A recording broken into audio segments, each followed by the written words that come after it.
some of this content, they will be able to do so at their convenience. So let's get started. So I'm going to bring up a short presentation to just kick off some of the things that I'm sure all of us are in this time. And let's get going. So can everybody see my first slide? Yeah, so far. Okay, very good. Well, I call this a little short discussion, Getting Clear in Times of Challenge. And clearly what we're experiencing right now constitutes a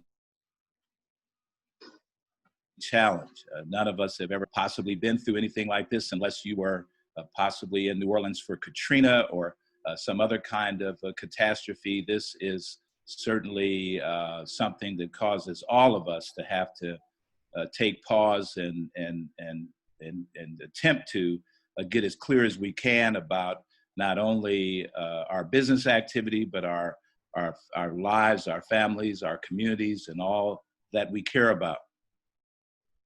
So I say all the time that there is nothing more powerful than, and many of you probably could complete that. Certainly all of us, nothing more powerful than an idea whose time has come. Many of us started our business activities on an idea, a vision, and hopefully a plan. And I like to say that the most important thing, nothing happens until you or any one of us have a made up mind. We have to make a decision. In the course of all these things going on, we're bombarded with a lot of challenges and different opinions and information, and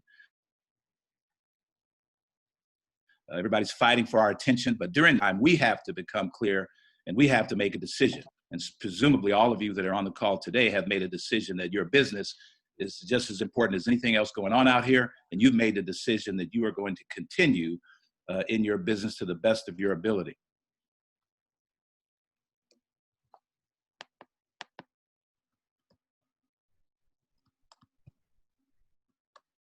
Slide is hanging up here a little bit. Let's go back and start.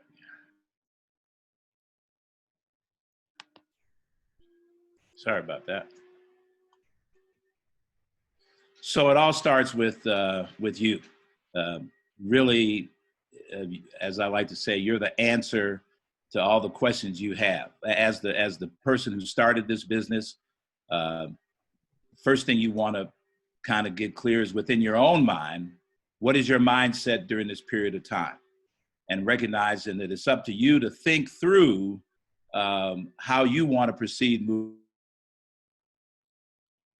forward. But also with your thoughts, you know, you're going to have some feelings. You're going to have mixed feelings. You're going to have different ways that you respond to all the ways things are coming at you. But you must recognize in this time that you choose your feelings. You're the one that's in control. You're in the driver's seat. You're in command. And so you, just like you choose your thoughts and choose to focus on the things that allow you to put one foot before the other, put first things first, you also do that with your feelings. So you have to put your feelings in check and not let your feelings over you to the point that you become paralyzed and you're not focused. And of course, all of us must become focused on our health in this period of time. We cannot play any games when it comes to social distancing, when it comes to proper nutrition, when it comes to the protection of, again, those in our care and keeping. But we also must recognize that health isn't just physical, that it is, we're threefold beings. And in order for us to be in balance, we must balance ourselves, our mental selves, and our physical selves. So whatever we need to do during this time of getting clear, and the goal is to get clear, be clear, stay clear, and be focused. It starts with a spiritual grounding, and then that carries over into our mental and physical well-being.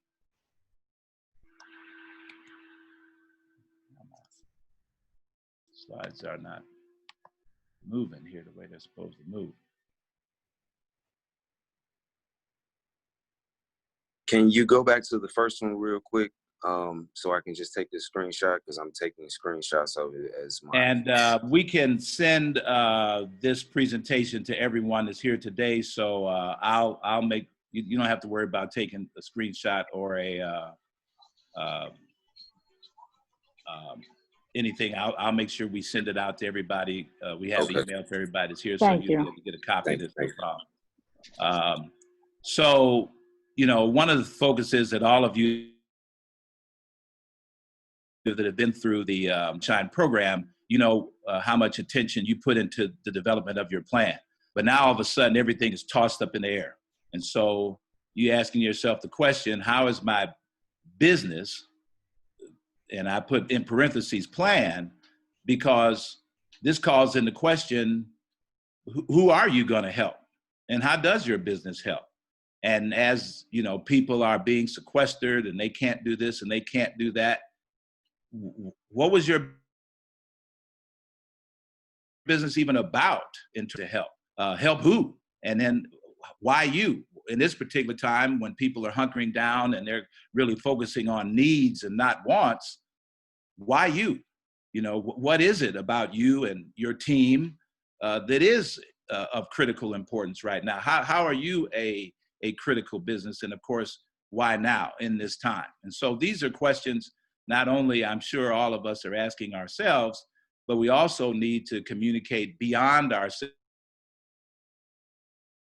and really engage our stakeholders, our audience, our suppliers, the facility that we're in. It's time for some very meaningful conversations to get clear. You can't just get clear without understanding what's the best way you can help, and what are the best things you do bring to the table. And so this is really a gut check.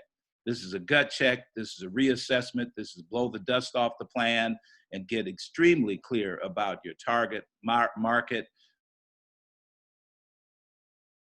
What are your apprentices? That's exactly what these questions are all about.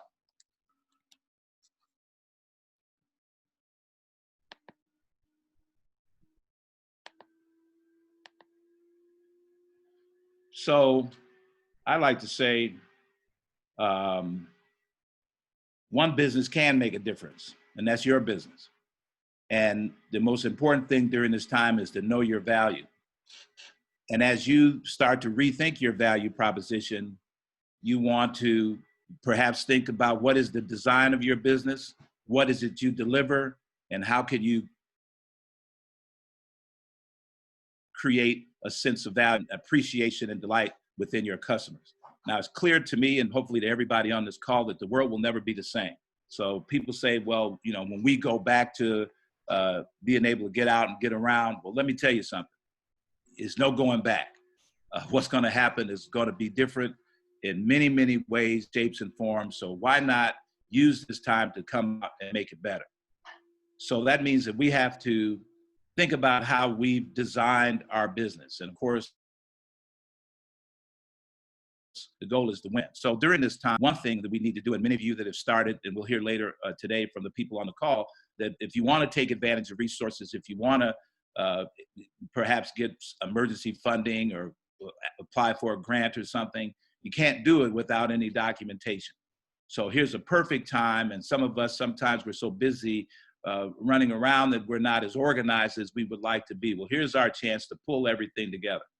Get your business plan together. Get all your documents together. Your incorporation papers, your pull the data together on your clients. Do you have multiple ways of communicating with them? Do you have email address for your clients? Do you have a Facebook contact for your clients? Do you know how to reach them on Instagram or text message?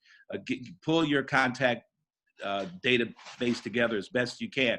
And then, of course, we see now, if we didn't already appreciate the value of technology, that you almost can't do anything in this period of time without the right platform, without the right systems.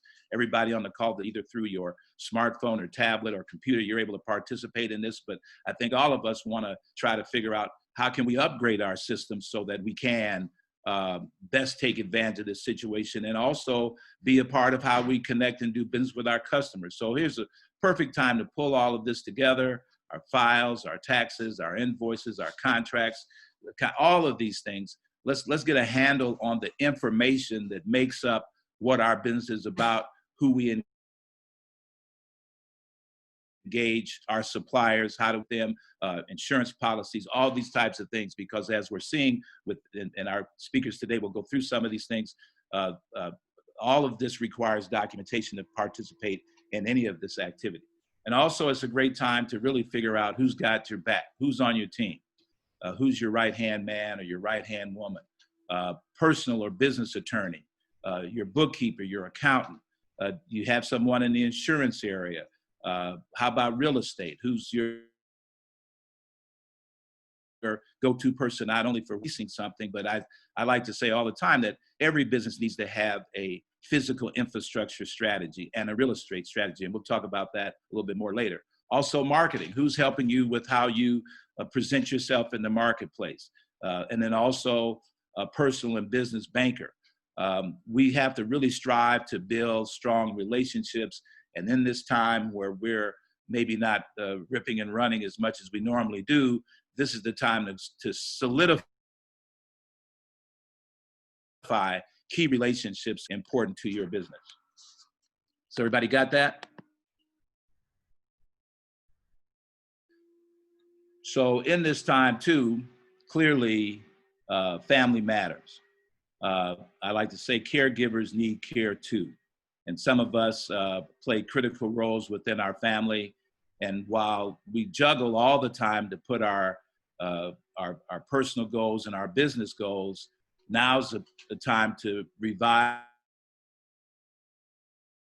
that level of balance and make sure that we're doing the things that are taking care of the well-being of those that are in our care and keeping. So families are closer together by not necessarily by choice right now. And that's a good thing, to try to figure out how to create a balance and appreciation and awareness for your family, for what you do as an entrepreneur, but also where they are, and try to create this work-life balance that we all strive to do. And so this is a time to bring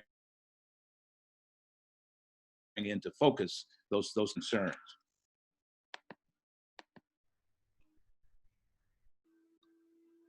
So, a good way to think about things is, what's your message to the world? What's your message to, again, why now? What are you bringing to the table? And a good exercise that all of us could do to make us think, if we were to have a press conference, we see, and these folks have these daily meetings and they're talking about whatever they're talking about. Suppose somebody would call us up to the podium and ask us to say a few words about what our business is bringing to the party right now. Could we make a statement of capabilities? Could we talk about how we're choosing to make a difference? Could we talk about what we're bringing in support of our customers so that they could find some benefit in what we're able to do? So the exercise of creating a press release, if you think about, what do you have to say? And is this something that would resonate and be important and would be worthy of 2 or 3 minutes of time at the podium? And you have a podium, because it is up to you to have a way that you want to communicate. And even if it's just individual phone calls to your customers and prospects. Hey, how you doing? I just want you to know we're here for you. We do this, we have this product, we have this service. How can we modify what would be of value? And let your stakeholders know that you're still here and that you care about them and their welfare. So now's the time to get social, to listen, to ask questions, and to engage everyone that needs to know about how things are happening with you. So I believe that in this time of challenge, this is the best opportunity you will ever see to acquire resources, to access capital, and to assemble talent. No one was talking to the needs of small businesses until this challenge appeared at the level they're talking about it. All of a sudden, the banks are interested. All of a sudden, you're hearing about the city with special programs. The governor's got some things. The county announced some things the other day. This is the time where anybody in business needs to speak up, stand up, try to get these resources, access capital. Talent is going to be available. A lot of people have been furloughed. Some of the sharpest, brightest, best talented people in the world now have some time on their hands and are rethinking their corporate structures. Maybe they could be part of your team. So in the meantime, as we're working through this process, we have to make, again, a decision and a choice. That choice is to grow. How are we going to grow? What do we want to share? What do we choose to think? Do we need to learn some new skills and some talents so we sharpen our acts? We can improve what we are presenting ourselves to the marketplace. We got to write some of this down. So that business plan that we worked so hard during the CBA, maybe it needs a little more sharps, aren't to be put on a shelf or just to show to a funder. It's also something that we review, we change, we write, we rewrite, we evaluate. And so these are all the things that we could choose to do in this meantime period when we've been sat down by the facts of the day that we need to kind of continue to move forward.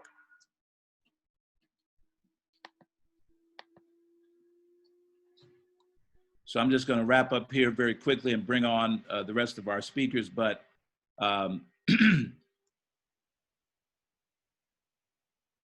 how we deliver and what we deliver. Do we have some good products, some standout products, and like I said before, products that people need, that are not just nice to have, and when things are in a certain way, this might be just something to do, but even products that are personal care products are also about this time. People are recognizing that they need to take care of themselves. They need to feel good about themselves. So how can you position your product in a way that's something that people need and can see the real value in? Oh, some of us that consider ourselves product companies, we need to have a service. How are we servicing that company? How are we getting that to those clients when they need it, how they need it, in the way that they need it? So what's our total customer experience? You know, if we're a service company, have we thought about creating some products that support the benefits of our service in an ongoing way? So it's a total customer experience that we are striving for.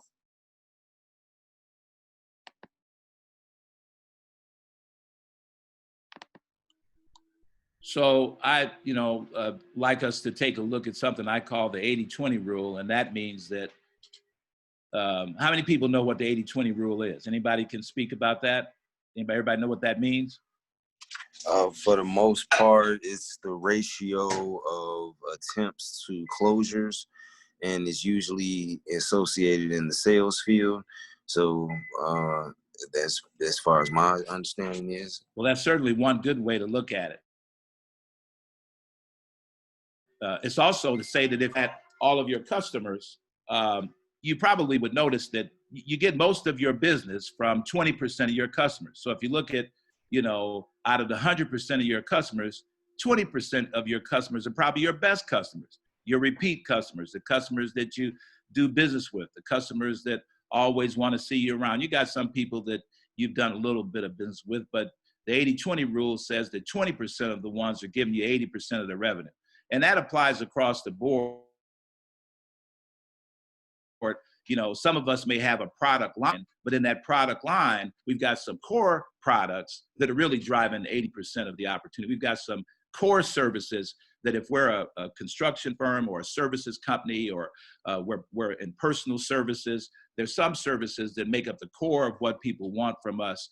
And so it's a time to really reflect on that and really understand at the base of what we're doing, what our real maximum viable product is, and really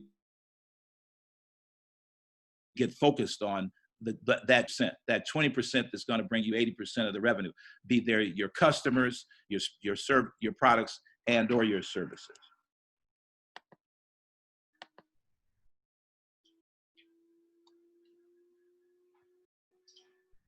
So in closing, I just want to run through a few quick things, some milestones, some testimonials, and then what comes next. you know, here's a little chart I put together to kind of think about. If we look, you know, here we are, you know, just putting to bed the first quarter, you know, January, February, March. Now we're in April. But again, we're called by this challenge to reframe, refocus, and possibly even relaunch the business so that we can resume our activities. You know, the goal is to continue to do business, continue to serve customers, to continue to buy products. And then as we recalibrate ourselves, refocus ourselves, make a pivot, is sometimes term is used. The goal is to focus on revenue, you know, and what can we do that can start to put the revenue posture in place and allow us to continue to grow. And so presumably, you know, as we come into the summer months, we'll be able to see, you know, a light at the end of the tunnel. We'll be able to see how we're adding value. We'll understand some of these things. And then when we come to September, you know, let's take a breath. Let's review our progress. Let's see if this pivot actually is working. Let's see and understand, continue to communicate aggressively with our stakeholders, and let's report out.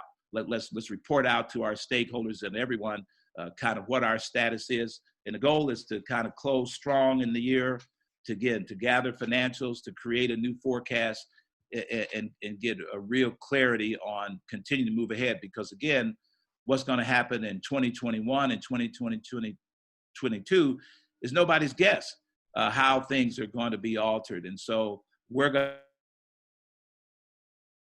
to have to be flexible throughout. And all of it is based on what the market is telling us. So I'm asking each and every one on the call today to get down to the nitty gritty with conversations. Conversations, first of all, with your customer. What is it that they need you to do that could be most helpful for them in their time of challenge? They may need you to step up and do some things and give you an opportunity to do some things just because you're there and want to help. So have clarity about the requirements of your customers. Also, let's negotiate a way to do business win. So if you're getting products from a supplier, and let's say the terms and conditions were a certain way, maybe some of us didn't have the best terms for some of the wholesale products that we buy. Well, let's go back to the negotiation table. Business is all about negotiation.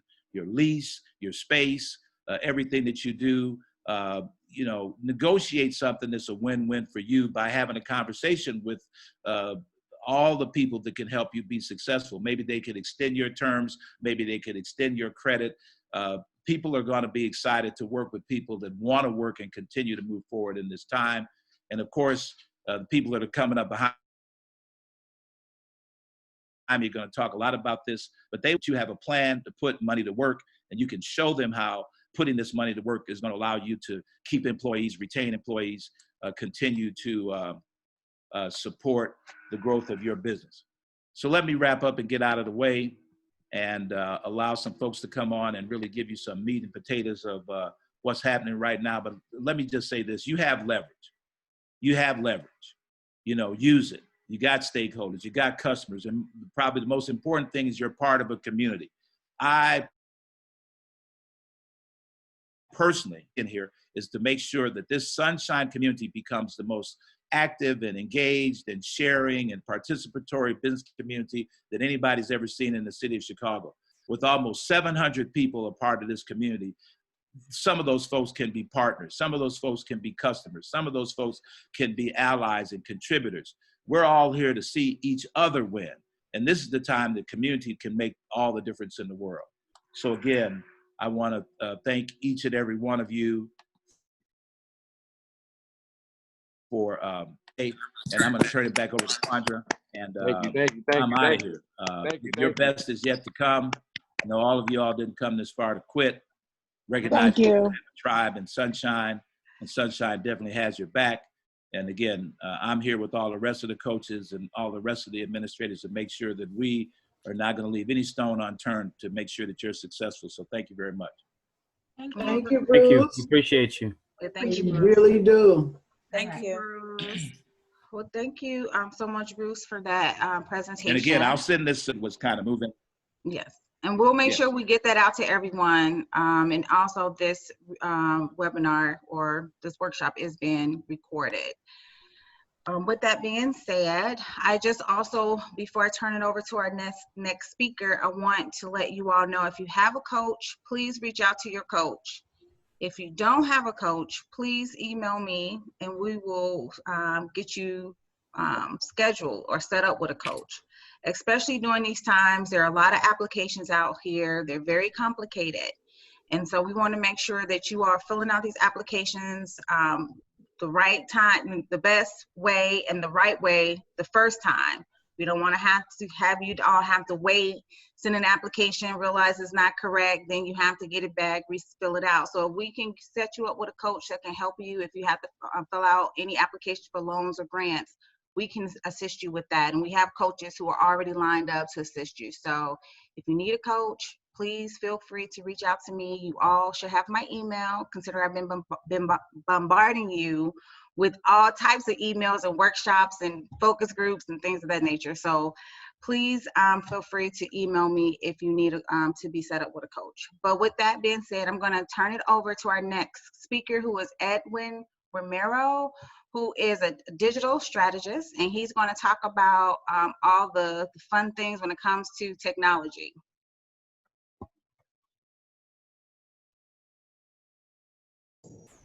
Hey guys, can you hear me? Yes, yes, Yes, hey, hey. yes. Awesome. So first and foremost, thank you guys for having me here. I presented, I think, a couple months back. Quandra invited me again, and I'm really happy to be here.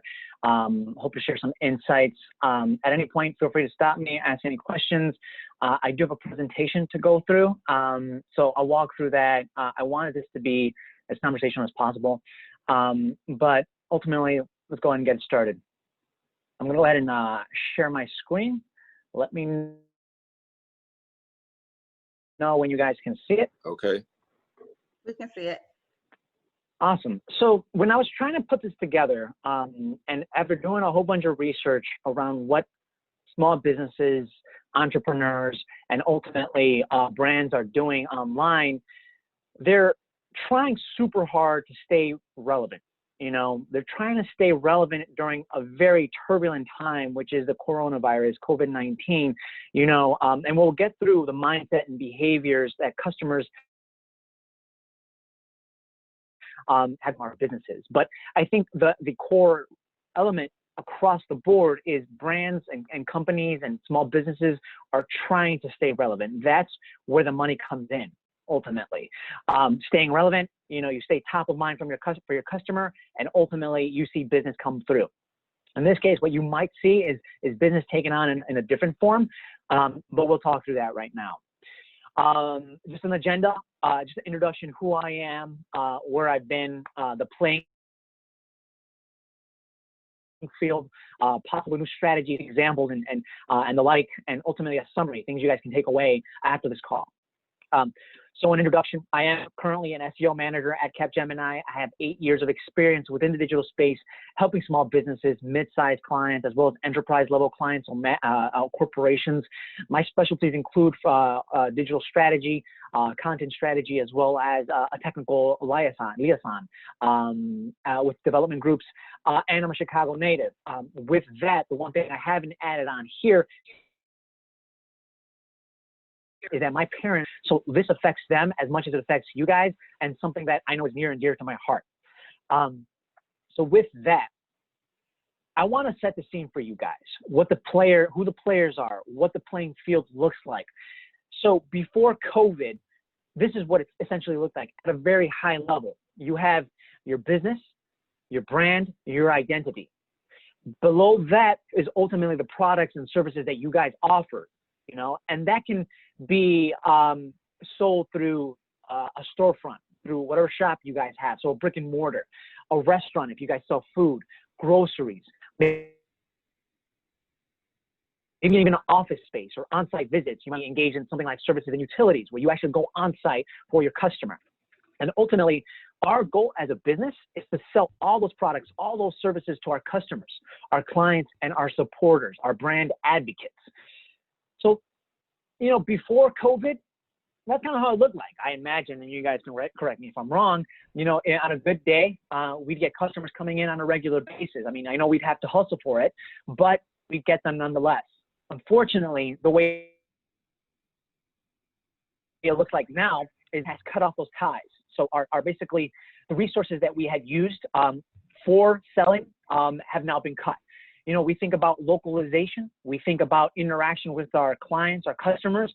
They're no longer as possible because the risk of coronavirus to our customers' health.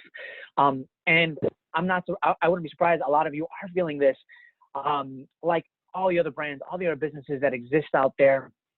So where do we go from here? You know, knowing that the playing field has shifted, I think a good way to look at this, guys, is in this fashion. You know, we have ties, or at least we used kind of resources to our storefront, restaurants, office, on-site visits to deliver our products, our messages, our services. Now we have to take it in a different form, okay? How do we take it? I think the first step is to understand customer behavior. With our customers, I wouldn't be surprised if a bulk of you, if not all of you, have told me are experiencing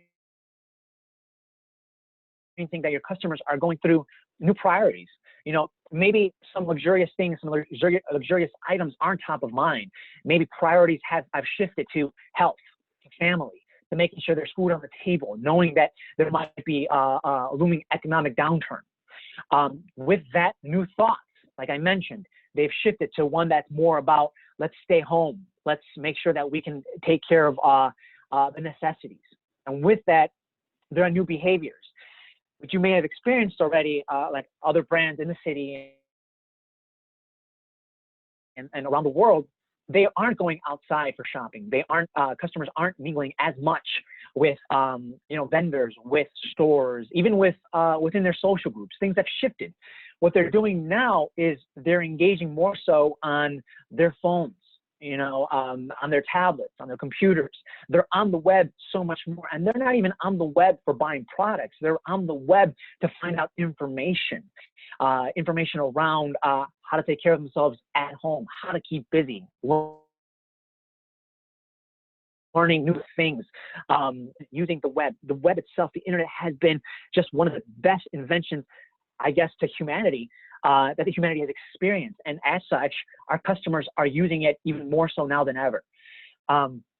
With that, they're also on social media. You know, you distance yourself so much, you're gonna feel lonely. You wanna make sure you maintain those interactions with those that are near and dear to your heart. So the best way to do that is through social media.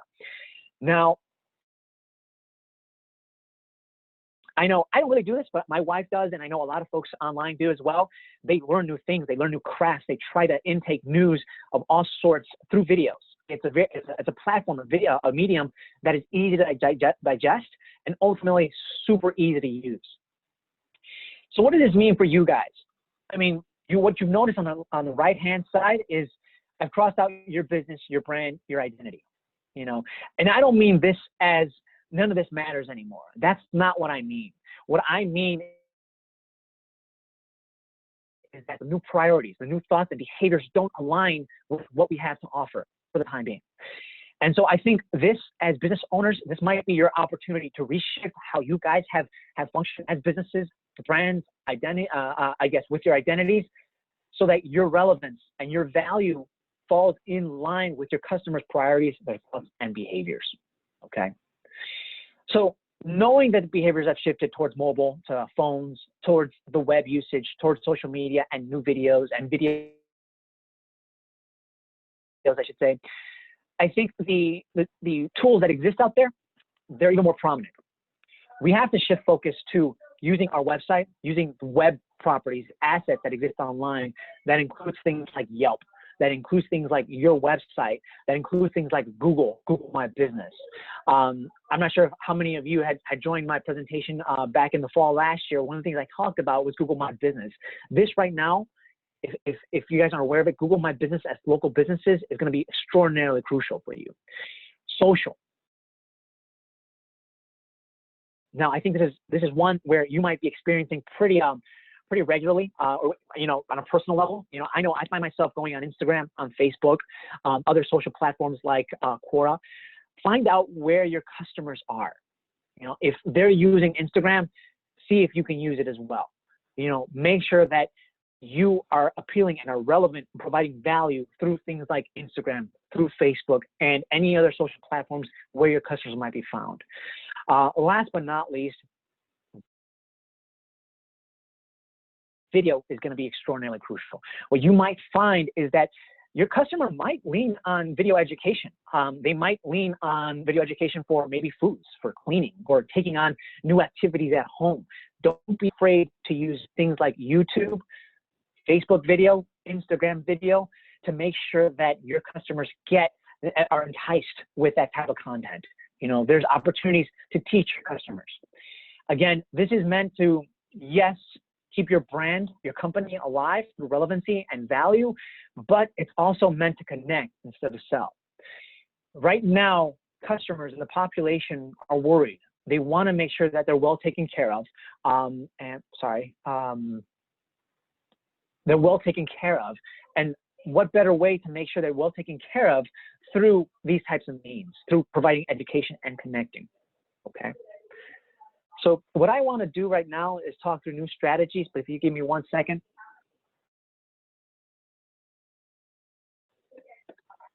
My office is a little dark, so I'm using another dual monitor to give me light. I hope that helps. In any case, what I want to talk through right now is some new strategies. And what this entails is essentially looking at what other brands online have done and something that you guys can take away, you know. During this time, what we've experienced is a ton of innovative ideas, a ton of new creative strategies on making sure that put out there, that your products keep selling, your services keep getting asked for. And this is where the case studies, where I want to highlight them, okay? So with that, let's talk about this example, the gym. Orange Theory, I'm not sure how many of you guys have heard of Orange Theory, but they offer high intensity workouts within their gym sessions. And ultimately the goal is to make sure they get your heart pumping at a very high rate. And depending on how high it gets, they assign a score at the very end of each workout. Each session contains about 15 to 30 individuals. And as you can imagine, based on what we've seen with coronavirus, you want to make sure that that you're not so close together, you know, and ultimately, like every other businesses, Orange Theory cancel their classes, and they're experiencing difficulties in terms of membership fees because no one's going to want to pay to be a part of a gym that they can't attend, you know. So what do? I'll highlight what they did in a moment. The 3 icons on the top right here, they take the web, social, and video. Depending on what each of these cases have done, I'll highlight the icons. In this case, what I'm saying for Orange Theory, they are leveraging social and they're leveraging video. And you can tell when I walk through this slide right here. So Orange Theory shifted away from their in-gym workouts due to the danger that was posed by coronavirus. What they're doing instead is they're focusing on high-intensity home workout videos. You know, abundant in the house, like books, luggages, and the like, and ultimately creating free videos online. You know, the reason they're doing this is because they know members do not want to pay for gym events they cannot attend, gym sessions they can attend. However, they're keeping an audience by providing these free videos, with the goal of once the gyms reopen, once things come back to normal, they can still have their members come back with them, provide that revenue stream that they experienced prior to COVID. Now, another interesting thing that they are doing is they're using Instagram. They're using social. In this case, they're using social to keep their members engaged. Let them know that, hey, you know, we offered these social settings, and we can still offer these social settings through Zoom, through these morning check-ins, in addition to daily check-ins for your workouts. So this is what the gym is doing. This is what Orange Theory is doing. Now, again, this may not apply to your business, but think about the creativity, innovative they've been with resources like video, like social, to make sure that not only do they retain members once COVID is over, but they also provide a little relevancy. They provide some value during this time where users are at home. You know, they're trying to do things at home and keep busy. Another example, the paint and sip. I'm not sure how many of you guys have heard of this particular gallery, Sip and Paint.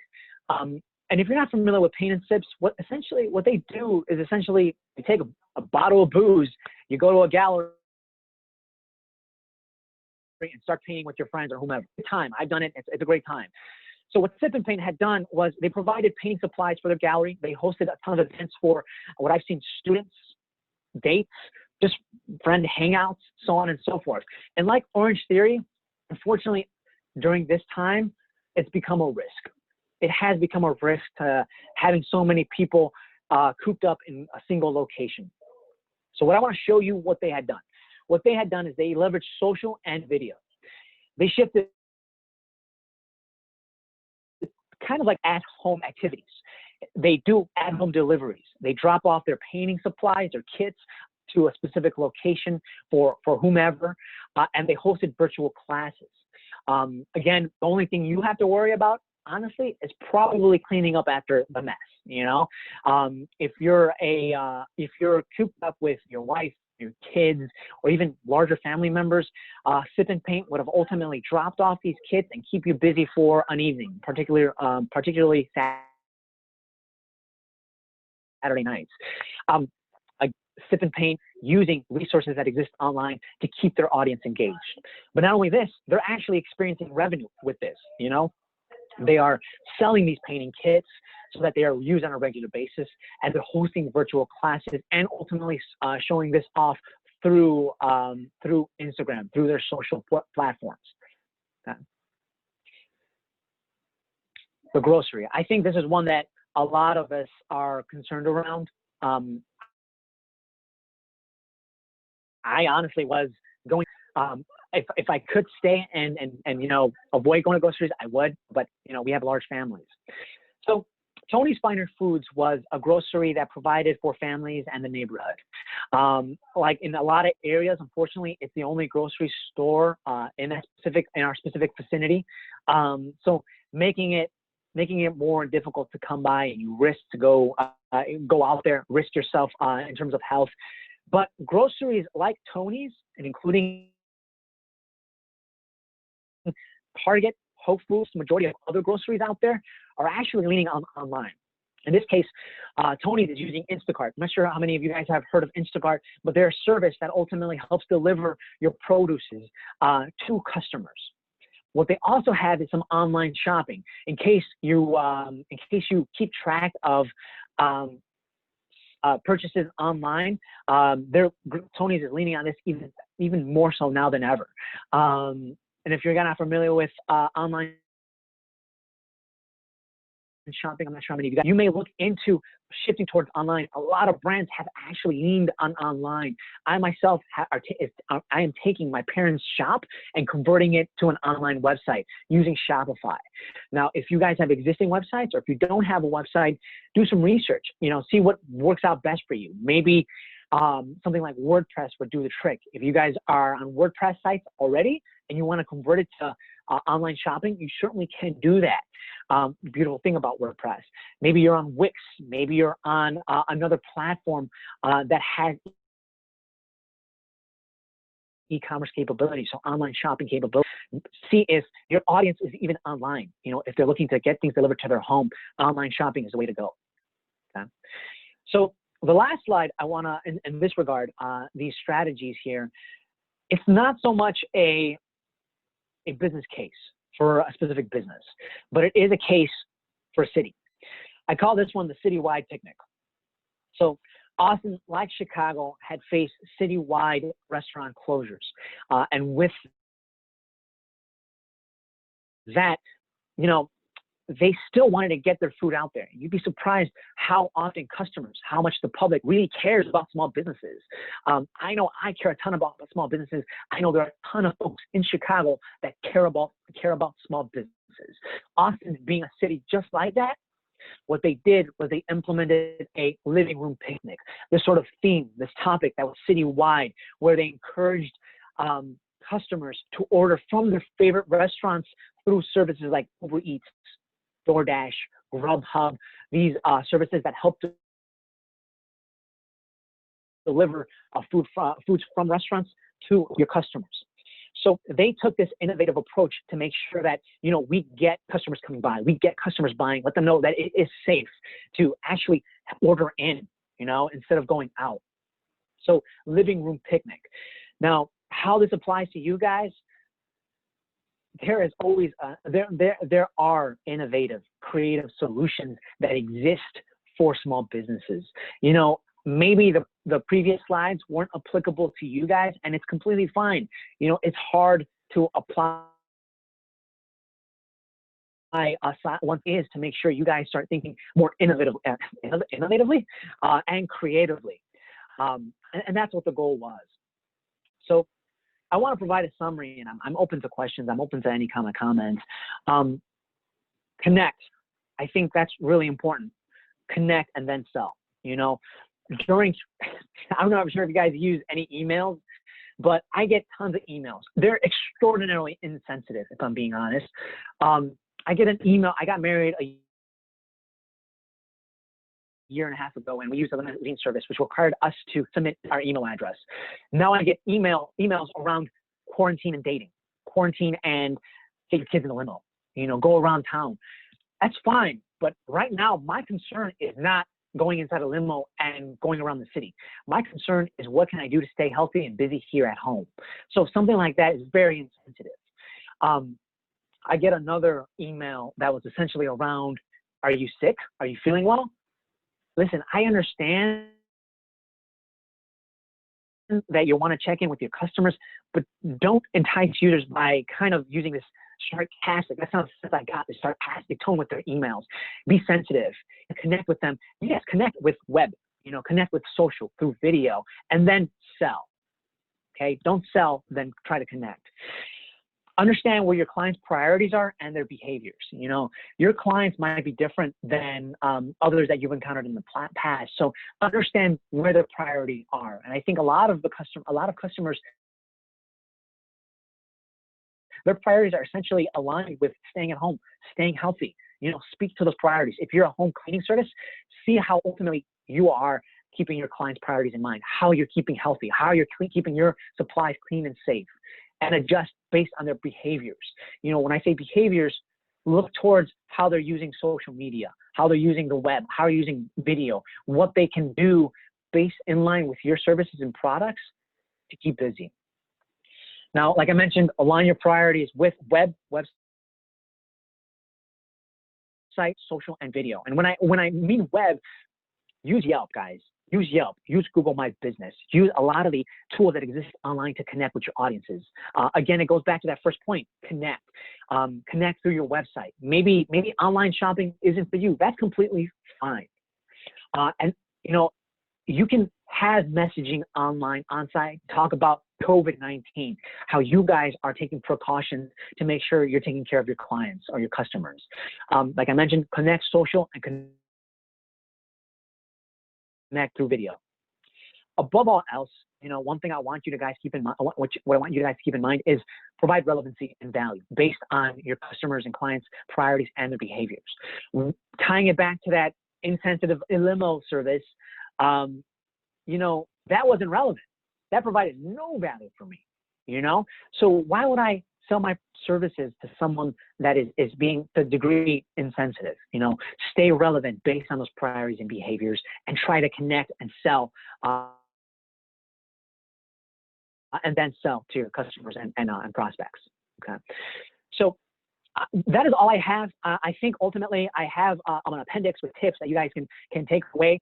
But I want to leave it open to any kind of comments, any questions, Quandra, if that is okay. Yeah, that's fine. I was just going to ask if you have any questions, please, let me see if you want to type them and I can read them for you. Also, the video, this presentation, will we be able to share it with the group?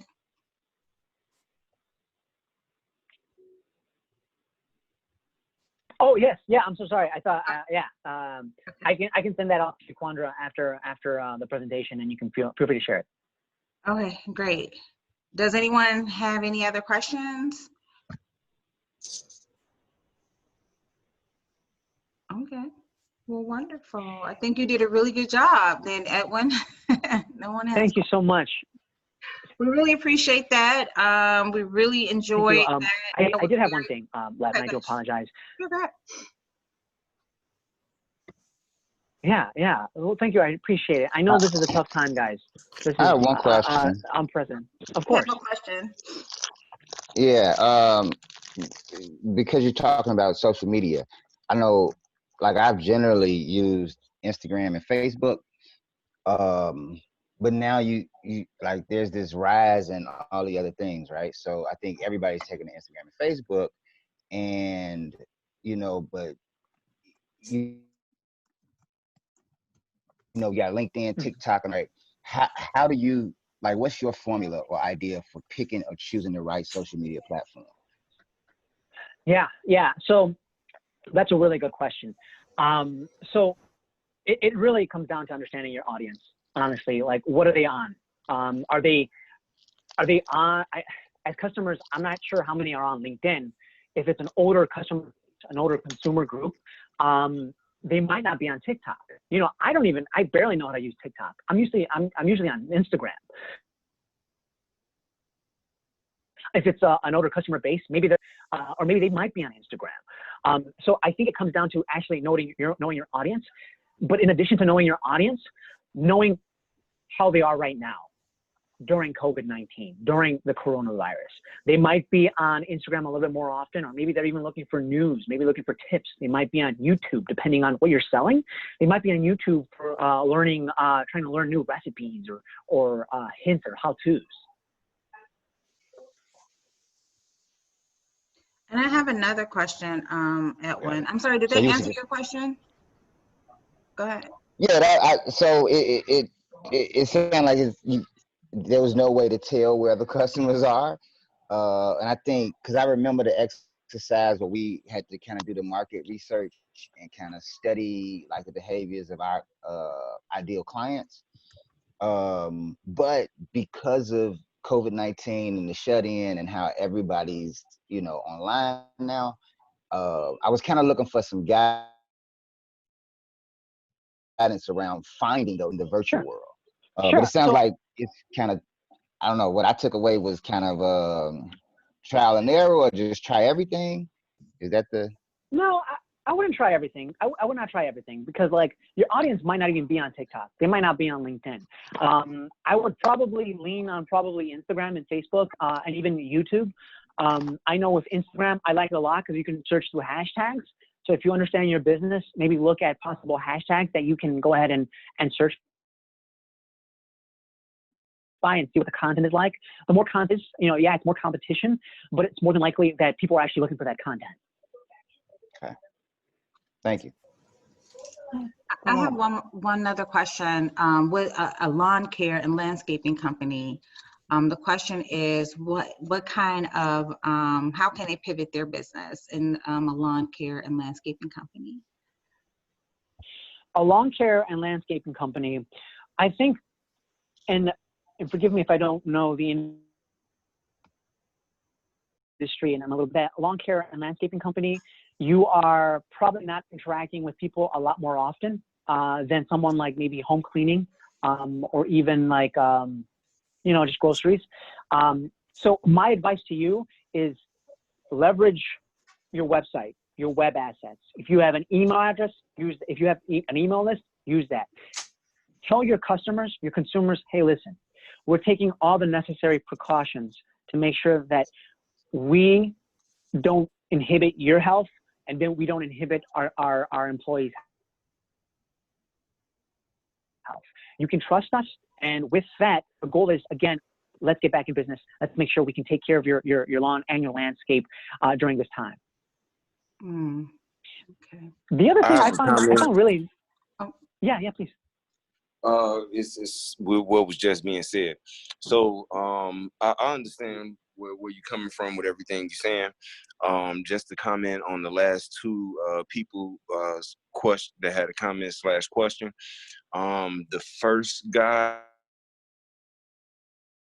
I deal with a lot of those type of platforms because I have a restoration company. So it's hard for me to find clients because my service is once in a lifetime type of service, mold, fire, water damage, that type of stuff. So it's hard for me to find clients. And just to speak on the Yelp situation and some of those platforms, those what he's saying by know your target audience, it depends on your industry, like super heavy. Some of those platforms are focused on restaurants and service. Some platforms are focused on construction industries and the trades like that.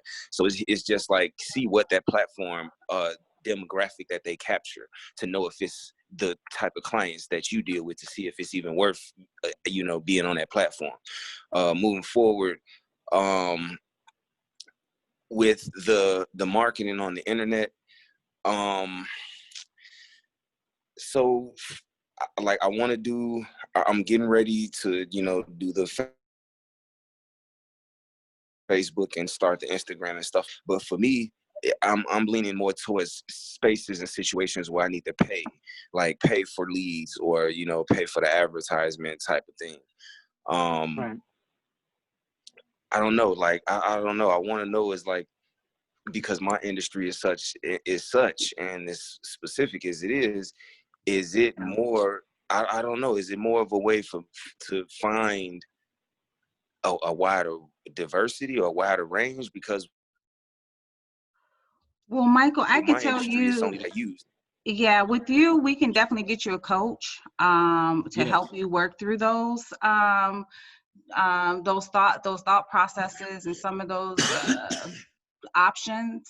And so if you please send Yeah, me an sorry email for if you don't have, yeah, no, that's fine. No, I just want to make sure that we have someone who can help work through those options for you to make sure that you're not missing those things. Mm-hmm.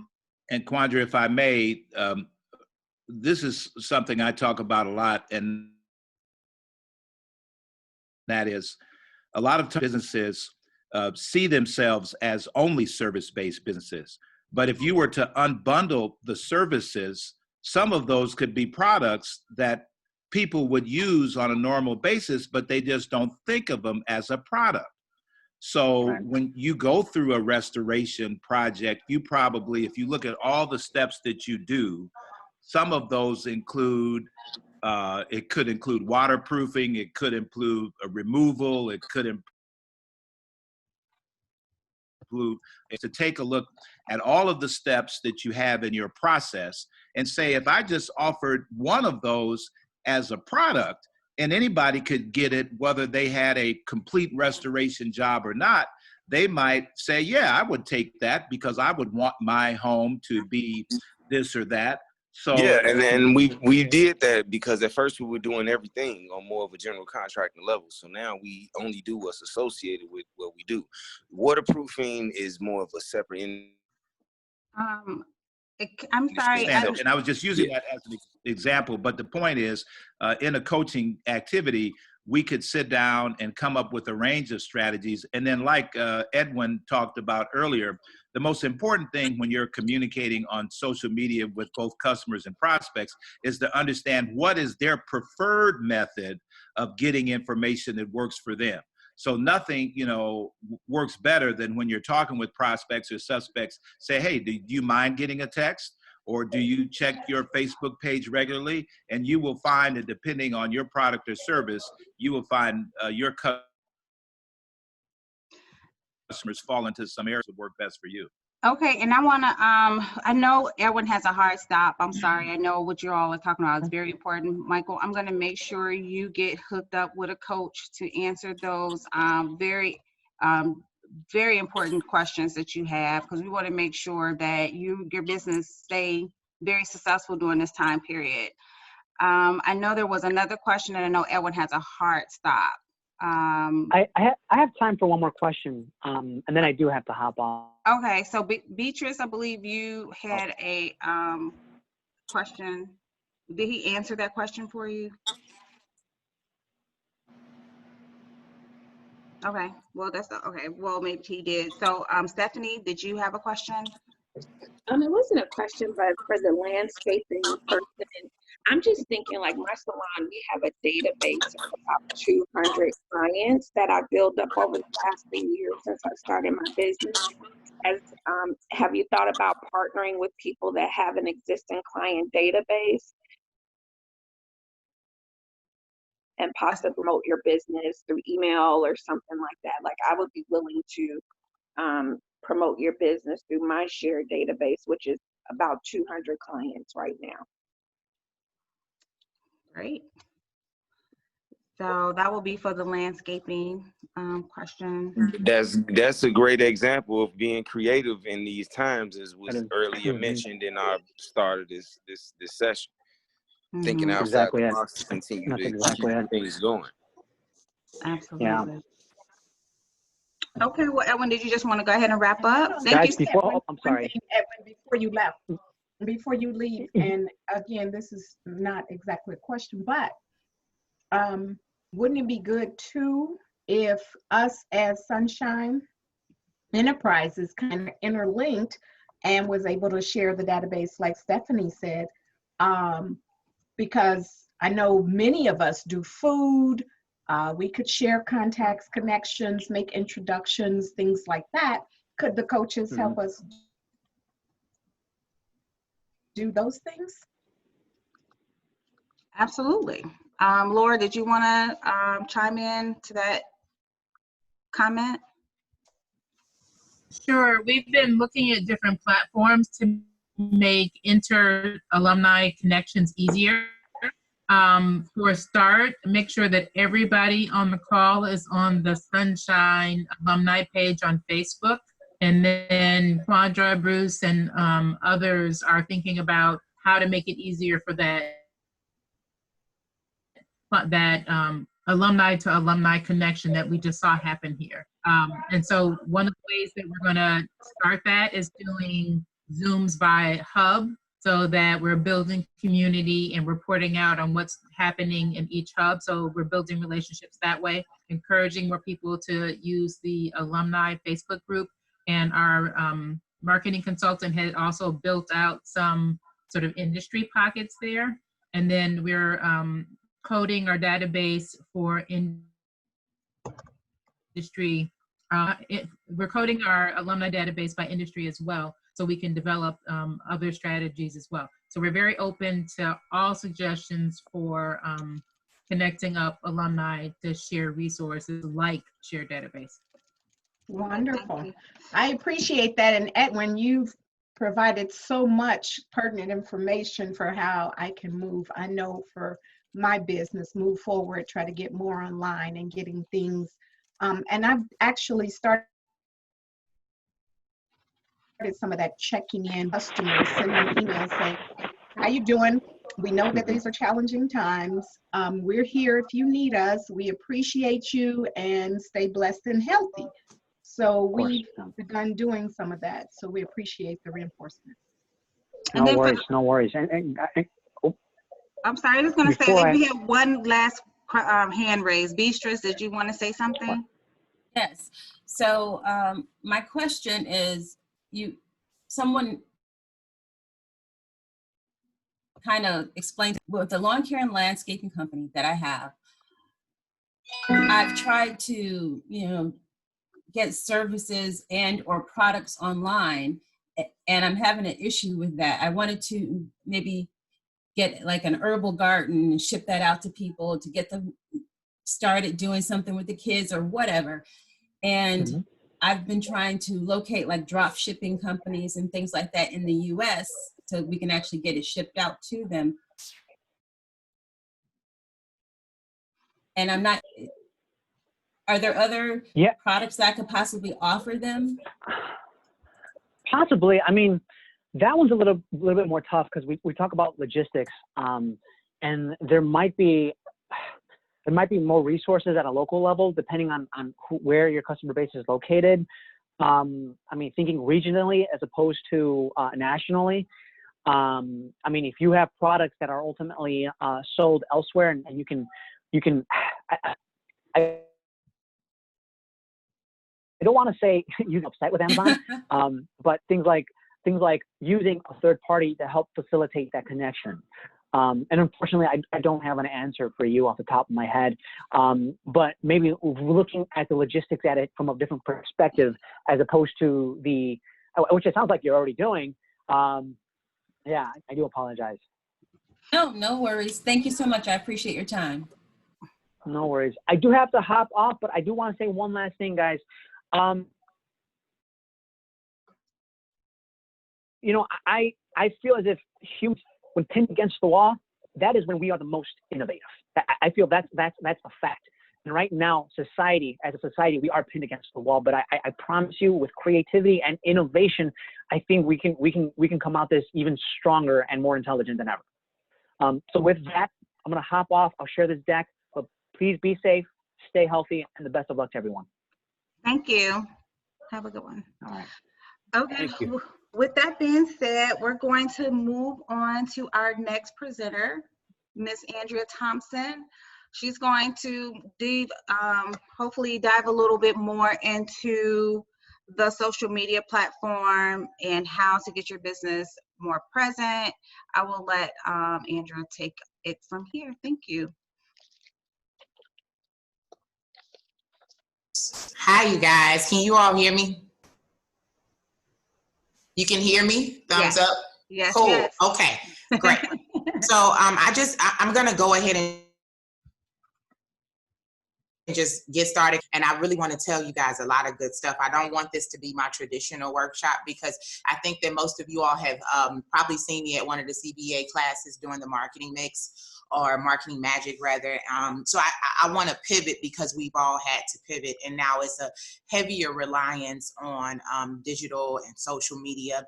And so I want to kind of give you all a glimpse of a course that I'm offering, and I'm going to actually take you all on the preview of the course. And this is a course that I have among my digital I want to delve into it just a little bit, so that you guys can do some stuff that can be implemented right now. Because I think everything that me and Edwin have been talking about is just even more apparent right now in these times. So with that said, you can drop questions in the chat and I'll integrate them in. Before I split my screen and show you all some tools, I wanted to start off talking about the organizational stuff. So we're going to look at Acuity first. If you don't have a scheduling tool, try Acuity or Calendly, and I can drop the link for you guys to sign up for Acuity, because it is a free service and there are upgraded features if you want to pay a little bit more per month. This tool is going to help you get organized, so that when you're booking consultations, virtual appointments, times that you're going to go live, you're blocking off time to write content, you can really get organized, because it is a lot of different aspects to marketing yourself online. So breaking it down really helps you to be able to make a logical plan. So the first thing I like to start off with clients is, do you have a library of content? So do you have creative videos, whether they're business oriented, funny family videos? Do you have interesting photos of you doing work, or you, whatever your genre is? If you're a chef, do you have photos of you cooking? Do you have photos of your dishes? If you're a hairstylist, do you have those photos? So those would help you to still be able to create and narrative online and kind of share a little bit about your story. And so I'm actually going to show you all one of my client accounts too, so I can kind of show you all how you bring your story to life through content, because that's what it really is on social media. It's you telling people who you are, why they should know about you, what your expertise is. And so a lot of what your questions were for the previous speaker is really around establishing yourself as an expert in your industry. What are you the go-to source for? And reiterating that to people in a very soft and subtle way. One of the worst things you can do is get on social media, and every time you post it, you're saying, buy my product, buy my soap is good, buy my soap, buy my soap. And they're just like, I'm tired of this. So what you have to do is let them get to know you and let them get to know your brand. You build brand familiarity, which then in turn subsequently builds brand loyalty. Like my grandma don't think it's no other insurance besides State Farm. Like if she's not going nowhere, she's committed because they have consistently, you know, checked on her like a good neighbor. State Farm is there. She's been hearing that. And so when I got my insurance, the first place I went to was State Farm, you know? And so we have to, you know, try to ingrain our brand in people's minds. So you may not have that need now, but when you do have a need, you're going to remember me because I'm on social media telling you about what I know and what you need to know and how what I know connects to what you need. It's speaking to the person's pain point. That positions you as a solution. Do you like sweets but you don't know how to bake? Buy my cakes. Do you have natural hair but you struggling with how to style it? I know how to style natural hair. You know, you really have to be able to talk to them in such a way that they think, you know what, I am having a problem with that. You know what, I do need to see about that. I do need to fix that door that keeps squeaking and this man know how to come, you know, put the oil on the door, whatever you do. You know, they're putting off. And so getting down to the nitty gritty of it, I want to start with talking about Michael and his landscape business. Or no, it's two separate people. One person has a landscape business, I believe, and I don't know their name, but Michael has the mold, fire, and water restoration. So for Michael, establishing yourself as an expert is important for you because you're mostly seeing people when they're in a state of emergency. And I also worked for State Farm, so I can talk to you from a perspective of what your ideal client wants to know when they're going through this. They want to know that you know what you're talking about, that you licensed and insurance and bonded, and that you're going to take care of them and make sure that you provide them with the best work, the best service.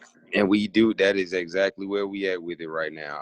I'm considered a specialist in my field, so that's exactly where we are.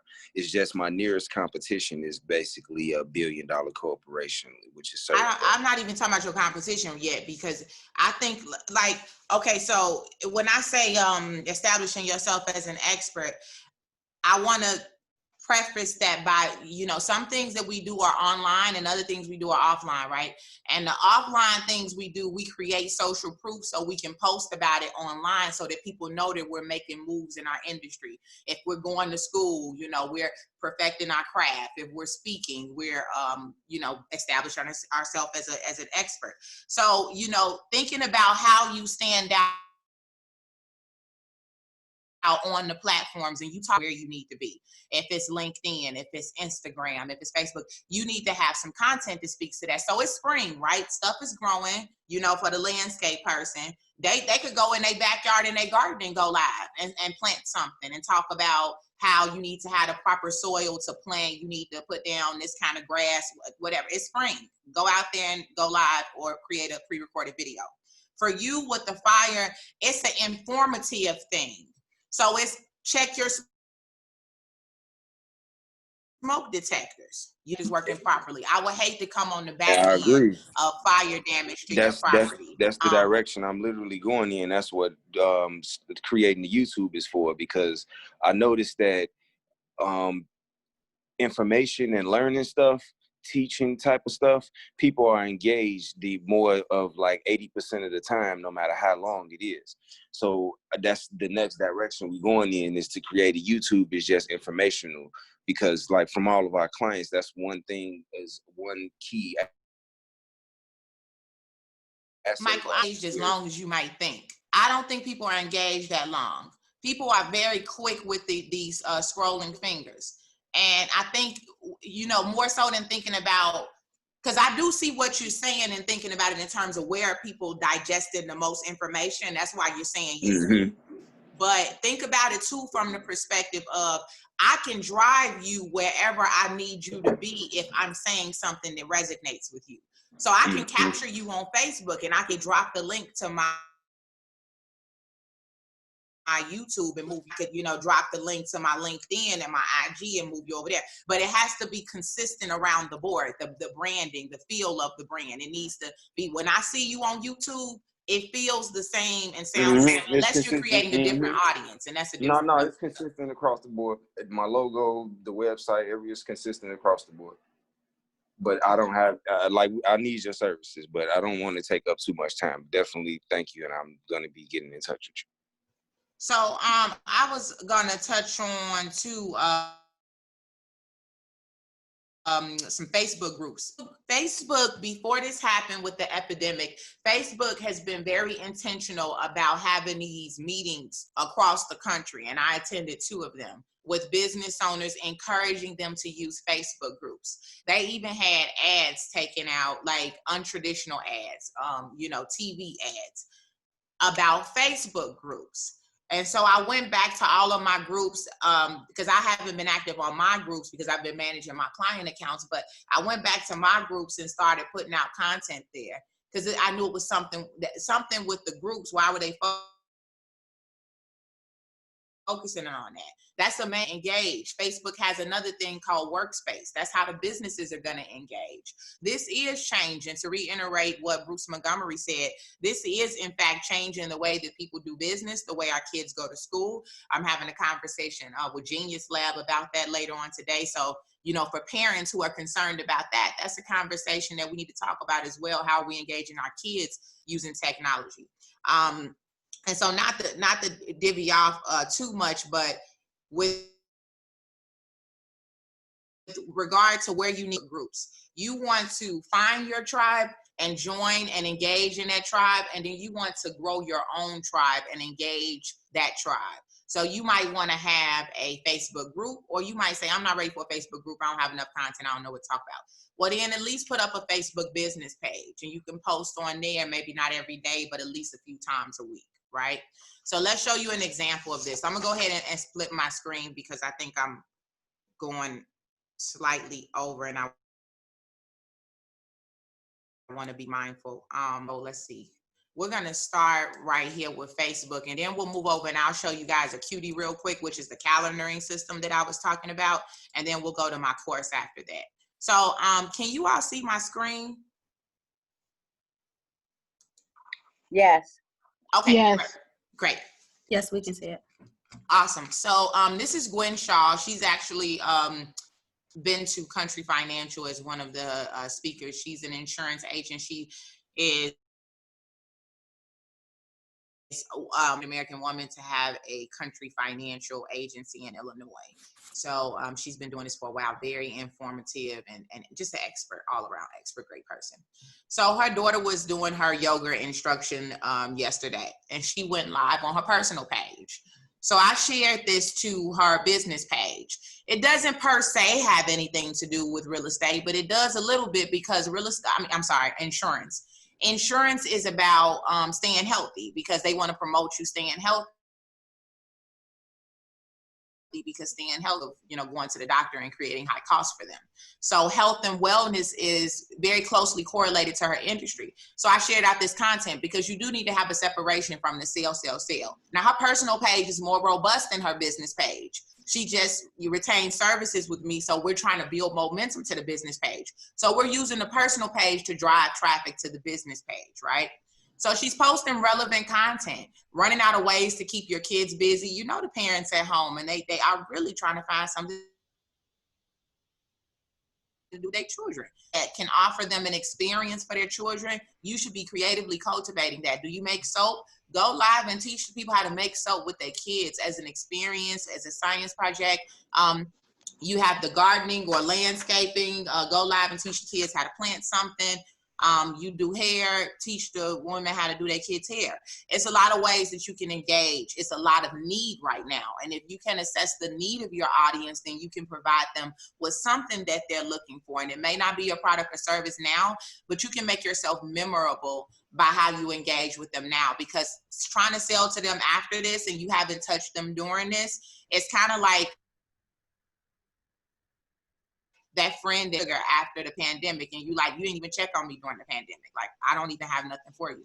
So you have to kind of let them know that I'm interested in what's happening with you and your family, and I want to be a support and a resource to you in this time. That's going to cause people to say, hey, I like the way they do business. I can trust them with my brand. They're on top of things. They care about me even in a pandemic. So, convenience features. She's talking about paying through the mobile app. Then and this is showing some of her engagement that she's creating, how many people are reached.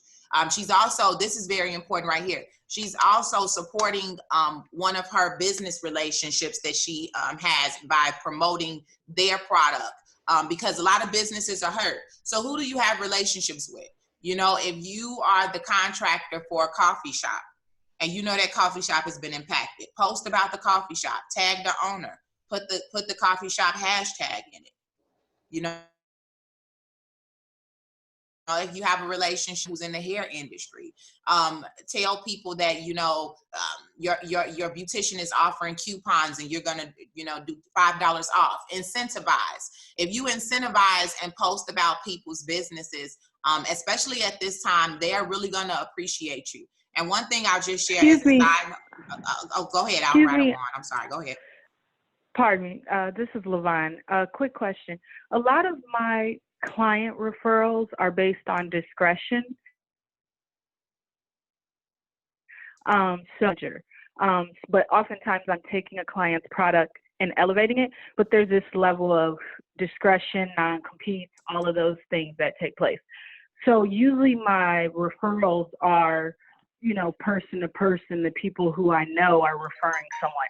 So how do I build on that when I haven't really been out there? I don't really have to market myself normally because, you know, my name is passed on from this person to that person. Definitely get that. Some of my more PR oriented, and we're gonna like just surfacely touch on that. Some of my PR stuff is sensitive like that to where I can't say it how I, you know, may want to. And we just had a situation like that in real life with the mayor where she got her hair cut and the girl posted about it afterwards. And now, you know, everybody's like, how can you get your hair cut if we can't get our hair done, whatever. So the woman shouldn't have posted about that. It should have been some confidentiality in place. What you do is you effectively say it without saying it. So this is where your wordplay comes in and how you can say something in an open but discreet way. And so if there's a client where there's a confidentiality matter, you could maybe just say, you know, you take an obscure picture, position somewhere where it doesn't show their office or their logo, and you say, just left a great meeting with the client. I'm excited about what we're gonna do and how we're moving forward. This is what I was able to do for them. And that's how I can help you. I can help your business grow. You know, just let people know what you do in a soft, suggestive way without outlining the details of the deal. So whatever your confidentiality limits, navigate around that a little bit to be able to say something without saying something. Okay, thank you very much. Oh, you're welcome. I hope that was clear. And we're just going to, because we're, believe it or not, we're actually almost running out of time. We're going to leave our questions at the end of Andrea's presentation, just so we can get everyone, and so we can go on to the next guest speaker. Thank you. Okay. So, and if you guys drop them in the chat and we can't get to them, I'll just copy and paste them and then I'll answer them and then I'll have Quandra send out an email. So, because I know sometimes it's just a lot that's being thrown at you and you might just need to get the question out. So just drop it and I'll make sure I answer it and Quandra will get the answers back. So supporting who supports you right now, your clients, your followers, your community, is important. And while we're here, because we're going to move from Facebook and we're going to go to the back office of my class, but let's go back right here and let me just show you how you do some in action real quick. So I have a client who's in the transportation industry. Obviously, they're not moving a lot right now, right? And oh, you guys are on my thing here. That's you guys right here. And so that's how I tell people about Sunshine, and I drop their hashtag times, but this is the one I want to show you for my transportation client. They're not moving, but we still have to be talking about them, because after this, I don't want to say after this is over, after, you know, we're out of quarantine, people are going to want to move around and they may need a chauffeur, and they want to, you know, they want to make sure that people know that they're still out here, that they're cleaning the cars, sanitizing the cars. So they did a sanitizing video. This is my promo. So I do a thing called T-shirt Tuesday, because a lot of times people make these branding shirts and people end up just sleeping in them and they don't really do anything powerful with them. So I was like, man, how do I make these shirts stand out? And so we do these shoots where we'll say something about the shirt and the brand, you know, and then we'll talk about the business a little bit, but give people knowledge about the business in a promo while also wearing the shirt. And usually the shirt has a logo on it, but this one didn't. And so even though they're not doing volume right now, this got 125 comments. People are talking about it. And I think 4 shares to this one. And then we put it on the business page as well. So still, you know, making your presence known so that people, you know, are engaging with you and know you're still out here. It's important. So if we move over to Acuity, right, we get out of Facebook land. Now, the first thing I'm gonna show you before we break into the features of it, you'll notice at the top that they have new feature. They've shifted and pivoted. They said automatically create videos for you and your clients to meet virtually for any of your appointments or classes. Seamlessly integrate with Zoom, Google Meet, GoToMeeting, or Join Me. Set up virtual meetings. So video content is heavy, and the previous speaker reiterated that, and I want to reiterate it again. Video content is super important. And so, you know, these phones, people make video content a really big deal, and they're like, I don't know if I want to do it. I don't know. You know, look, you have a phone that most of us have phone that does really high-tech things. You can do a lot. You don't need a videographer necessarily. You do for some things when you scale, but starting off, you can start with your phone. Create pre-recorded videos. If you think you're not fresh and crisp or polished enough to go live and, you know, you're just like kind of queasy about it, create pre-recorded, because then you can edit it, you can do it over, you can fix it, you can practice or whatever. But once you get that pre-recorded video, load it up to your IGTV, load it up to your Facebook, put it on your LinkedIn. What are you saying to people in a way that makes you relatable, real, and that makes you relevant? Because if you reach those 3 points, then not only do I feel like I know you and trust you, I also feel like you may have the answer to what I need when the need presents itself. If I have a need while I'm on lockdown, maybe I'm looking for you. Maybe I don't have a need while I'm on lockdown. Or maybe after lockdown, I'll have a need and I'll think of you because you were consistently, subliminally, and subtly putting messages to say, hey, I'm out here and I can help you, right? So video content is super huge, and connecting with Zoom. So you need to, you know, kind of start moving towards what can I offer on Zoom? What kind of virtual consultations can I offer? Can I do a DIY for my clients who have smaller budgets, for, you know, the lower hanging fruit? I can't come to you and do it for $45, but I can, hey, you know, go live with you and show you how to do it yourself. Maybe that's a package offering. So all of these reports keep track of everything you've done over. This has got these phone numbers, email addresses. That allows you to really be able to engage the client. Not only just email them, maybe you want to send a text message, you know, or maybe you want to drop off if they have a birthday while in quarantine, you might want to send them a gift card or something. You can set up appointment types in here. That's super dope because you can, you know, color code it and get organized with what you're offering, what services is really clear. People can pay through this platform too. I don't do that. My pay is separate. You can track it for accounting, but you can definitely have them to pay it through here. I'm actually trying to integrate more payment options to link it to my PayPal. So that's actually one of the integrations listed under here. You can have intake form questions. So before you talk to the client, you can know what they want. You know, if you do cakes, you can have an intake question that asks them, hey, you know, what type of icing do you like? What colors do you like? Whatever is specific to your industry, because when you get on the phone,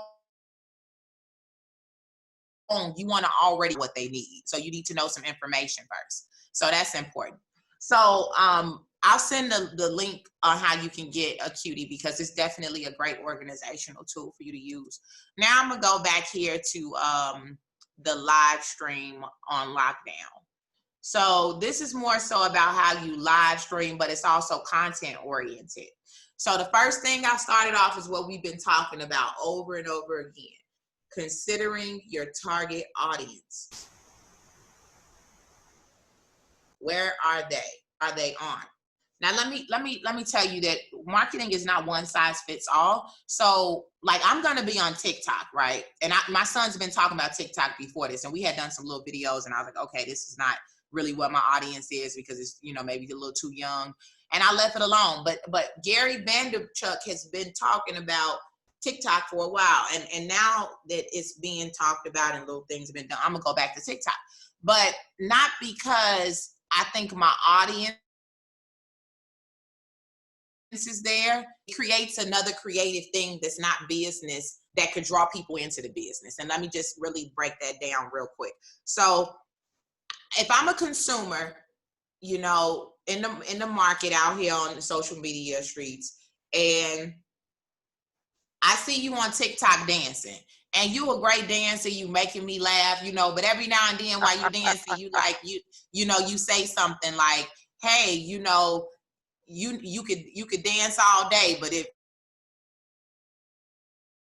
you don't have insurance, you need to give a call. You know, I drop a hint in there and infuse it in. So yeah, we're having fun. That's what we do on the radio. We're having fun. We're listening to music, but we're gonna give you a little ad in there too. So you can still use it for your benefit, because I might see you dancing, but later on I might need some insurance and I may think of you then too. You know, LinkedIn is where everybody needs to be professionally. I mean, that's just where everybody is. That's the only platform that's specifically for business. It's not a lot of, you know, other, it's very streamlined. It's probably the most focused platform as far as business. So finding out where they are and engaging them there. I want to just touch on Be Live real quick. That's two separate words, Be Live. And the reason why I want to touch on that, because I'm going to give you guys this for the people who are like, I don't like to be live and I don't know what to talk about and stuff. Well, you can get people who are experts in their industry who like to talk, because people are looking, they know, especially now. So what I did in the beginning was I interviewed people, because I was like, you know what, I don't know how to package what I know yet, but I know how to ask questions and talk with people. And I know people want to tell their story. So I'm going to help them to tell their story. And so by me going to get the heavy hitters, I was able to build the audience, because it's like, oh, Andrea's interviewing so-and-so, Andrea's interviewing so-and-so. And they just kept hearing I was interviewing so-and-so. And today they were like, well, who is Andrea? Then I started hashtagging myself. She is Andrea. Just the answer kept saying that. I still say that. She is Andrea Thompson. So it's a soft and subtle, but very direct reminder that I'm here. And when you need me, you know, remember me. And that's what you should be doing. So the cycle to and from YouTube, where you directing your traffic, we touched on that a little bit. We talked about where you have a base and where you're sending that base to other platforms. And some of this is more detailed, but I want to just touch on it so we can have time for questions, and I can do my wrap up. How and where to repurpose content, IGTV, non-social media. Stuck in the thing of thinking that the social media world is the space that you market. You have to get off social media too. You have to be visible. People have to, because people have to know that what you're saying on social media is real. People have to know that you're a real person. And you also have to think about this question that I thought about later on in my entrepreneurial endeavors. Long term, because we're talking about right now with a lot of this, but think about long term, because long term will help you plan better right now. Are you looking to be the face of your brand? Do you want somebody else to be the face of your brand? Are you like a silent owner? Are you connected to your brand where people know that your business is your brand, and you, like Andrea Thompson is Pal Biz Media, or is it separate? So just to make that clear, that's a very important question, because now, because I did not create separation, I created a lot of attachment, because somebody, you know, I said something about Pal Biz and they were like, oh, you're the creator of Pal Biz, you're the owner of Pal Biz. And I said, yeah. And they said, oh, we didn't know. And I said, oh, I got to fix this. I got to attach myself to my brand. And so I attached myself so hard that now that I want to do other things outside of Pal Biz Media with speaking and the authoring thing and other things, I break that and have Andrea Thompson as a brand and Pal Biz Media as an entity that can run independently of me. This is a time to really think about your teams. Bruce Montgomery touched on that. Who's on your team? Not just your external vendors that help with operations, but also your internal people. Who are the people that's making sure that operations are running smoothly? Who's your right-hand person? Who's managing your employees? Who's helping to cultivate partnerships? Who's on your marketing team? Because the strength of those people is really the strength of what's going to be able now. So check on your house and clean your house. Make sure everybody's up to par. Sandra, is it possible that we can open it for questions and answers? Because I want to be respectful of other people's time, and Yep. he has to drop off at noon, right at noon. So are there any questions for Andrea? I know, Sarita, you had your hand raised? Okay. Yes. I'm actually a massage therapist, and my industry is health and wellness. So what I realized, speaking about social media, my traffic is between, I would say more so Instagram than Facebook. And I realized I run out of ideas when I post. And being that it's health and wellness, being that I'm a person that actually help those is self-care. So massage therapy, instead of just looking at it as something that's luxury, I'm trying to let people know the importance of taking care of yourself, just like you getting your hair done, your nails done, or whatever. So what would you say I would need to do as far as with social media? So I just typed a few that came into mind. I sent it privately to somebody by accident. Oh man, I sent it to Beatrice Steele. So let me just send it to everybody so you can, let me see.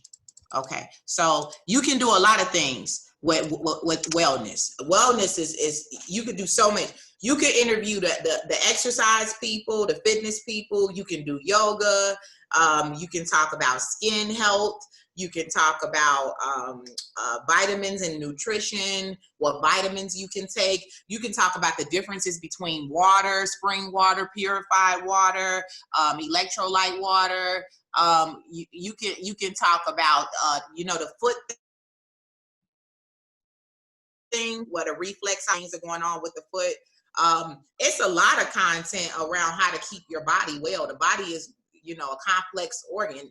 So you can talk about a lot of it, but I think you got to pull it out and separate it and say, this is the category about, the exterior, what's going to show on the exterior, your skin, your nails. This is the internal, your organs. Okay. This is the content about wellness in terms of my emotional space, my family life, my home life, work-life balance. And then you pull topics from that.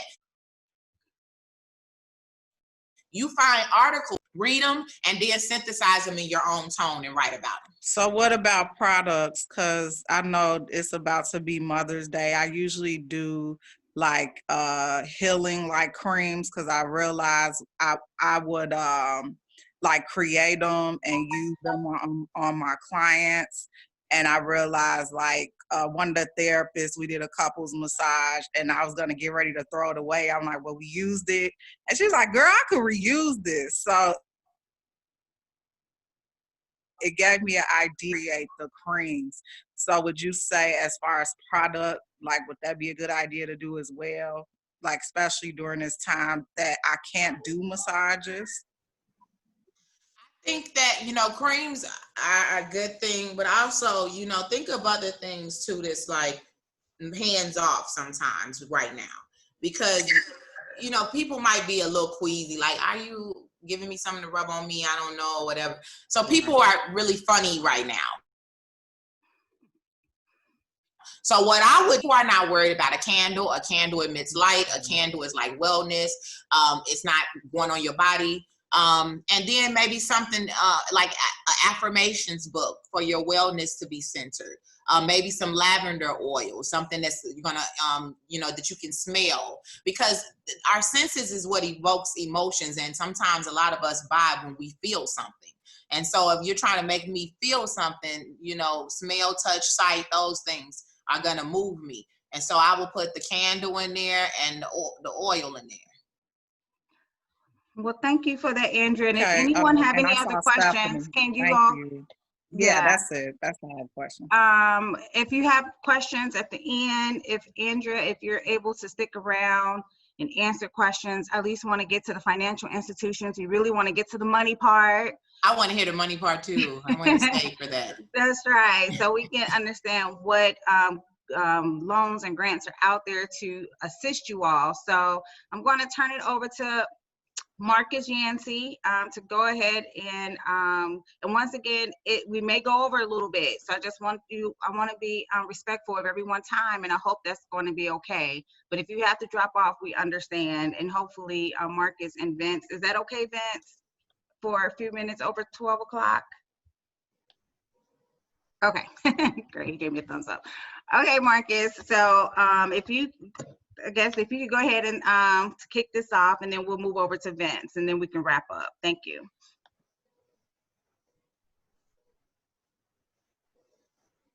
Great. Just trying to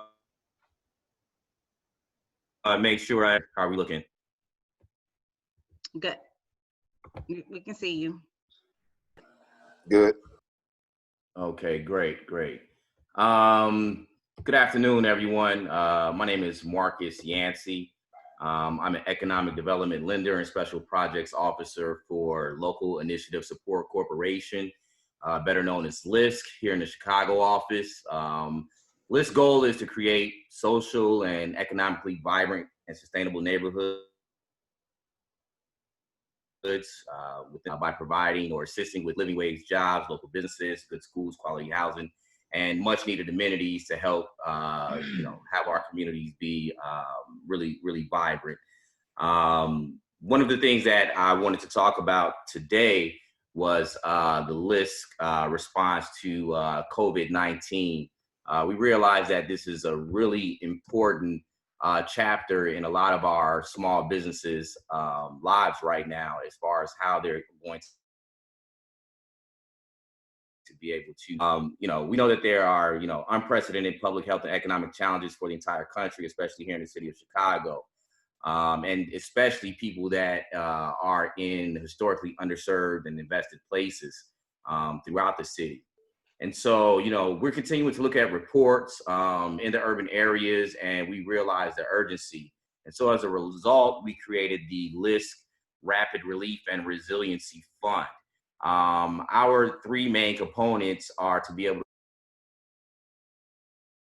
to support small business entrepreneurs in the communities that are at high level risk and need fast access to grants, patient and flexible capital.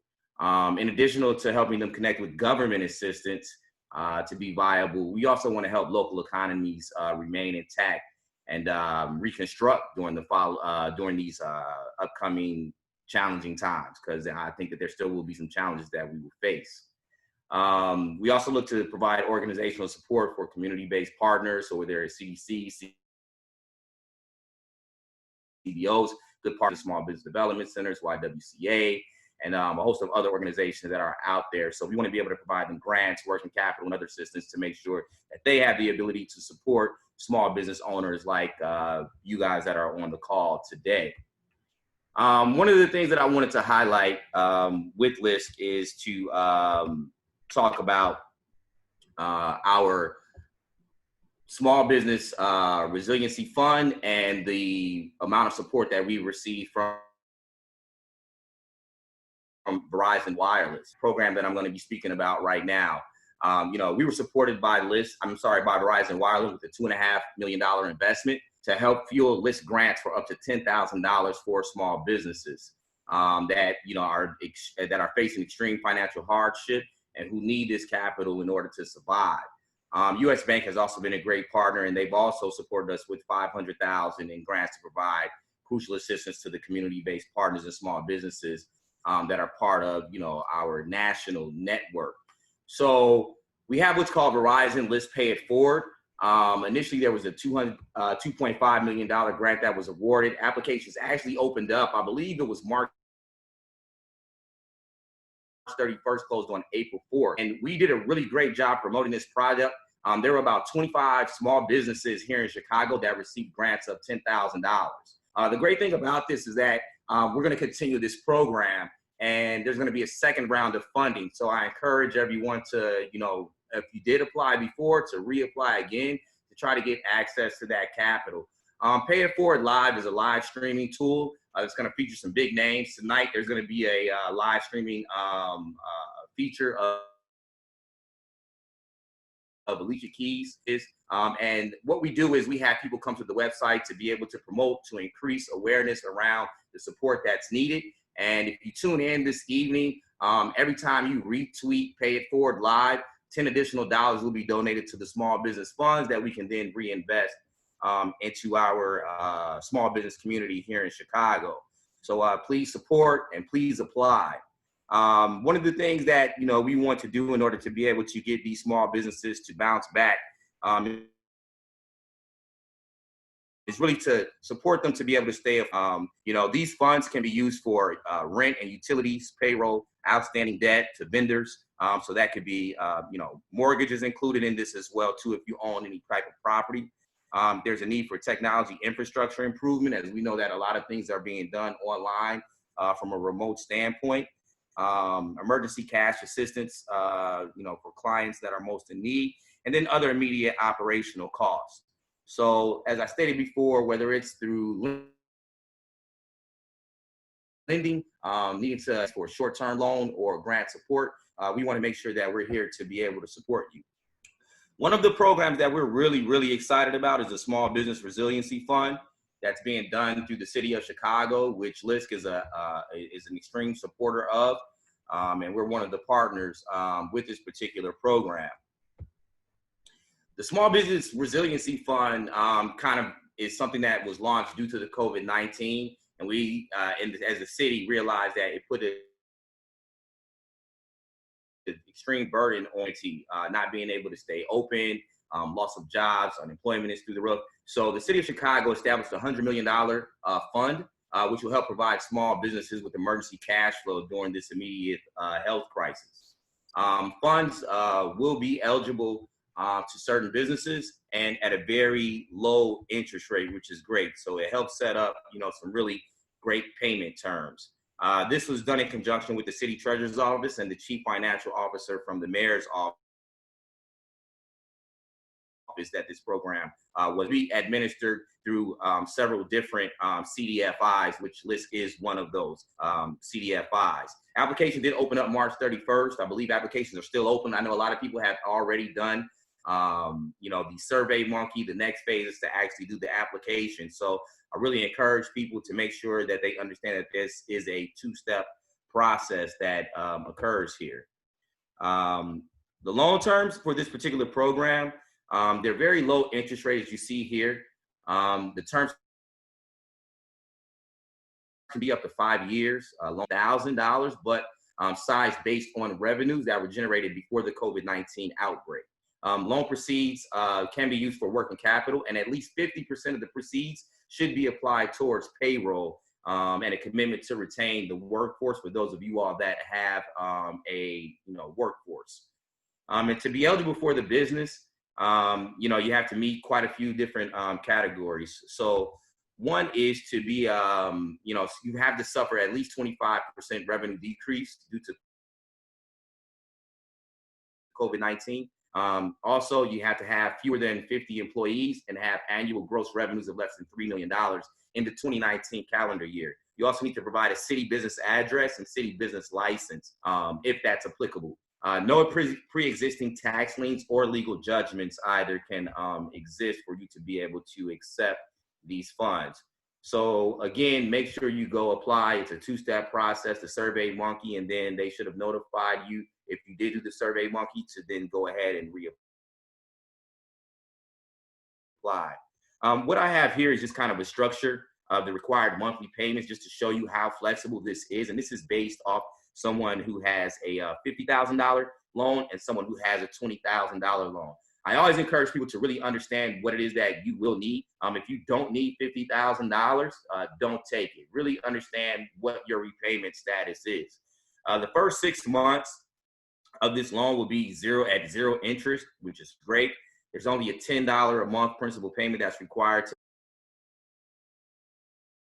maintain this particular account. After that, from month 7 to 12, there's a 1% interest rate. And then moving forward, there's a principal and interest payment that has to be paid after 1 year. So for the first 6 months, just a minimum payment of $10. 7 to 12 months, the next 6 months, it's only 1% interest, and you're making an interest-only payment. Thereafter, it's a principal and interest, and then it will go into a rate of 5.75, and that's across the board. So if you go through this program, no matter who your lender ends up being, whether it's CNIMFG, Axion, List, or any other CDFI, the rate will be at fixed at 5.75% for the remaining term of this particular loan program.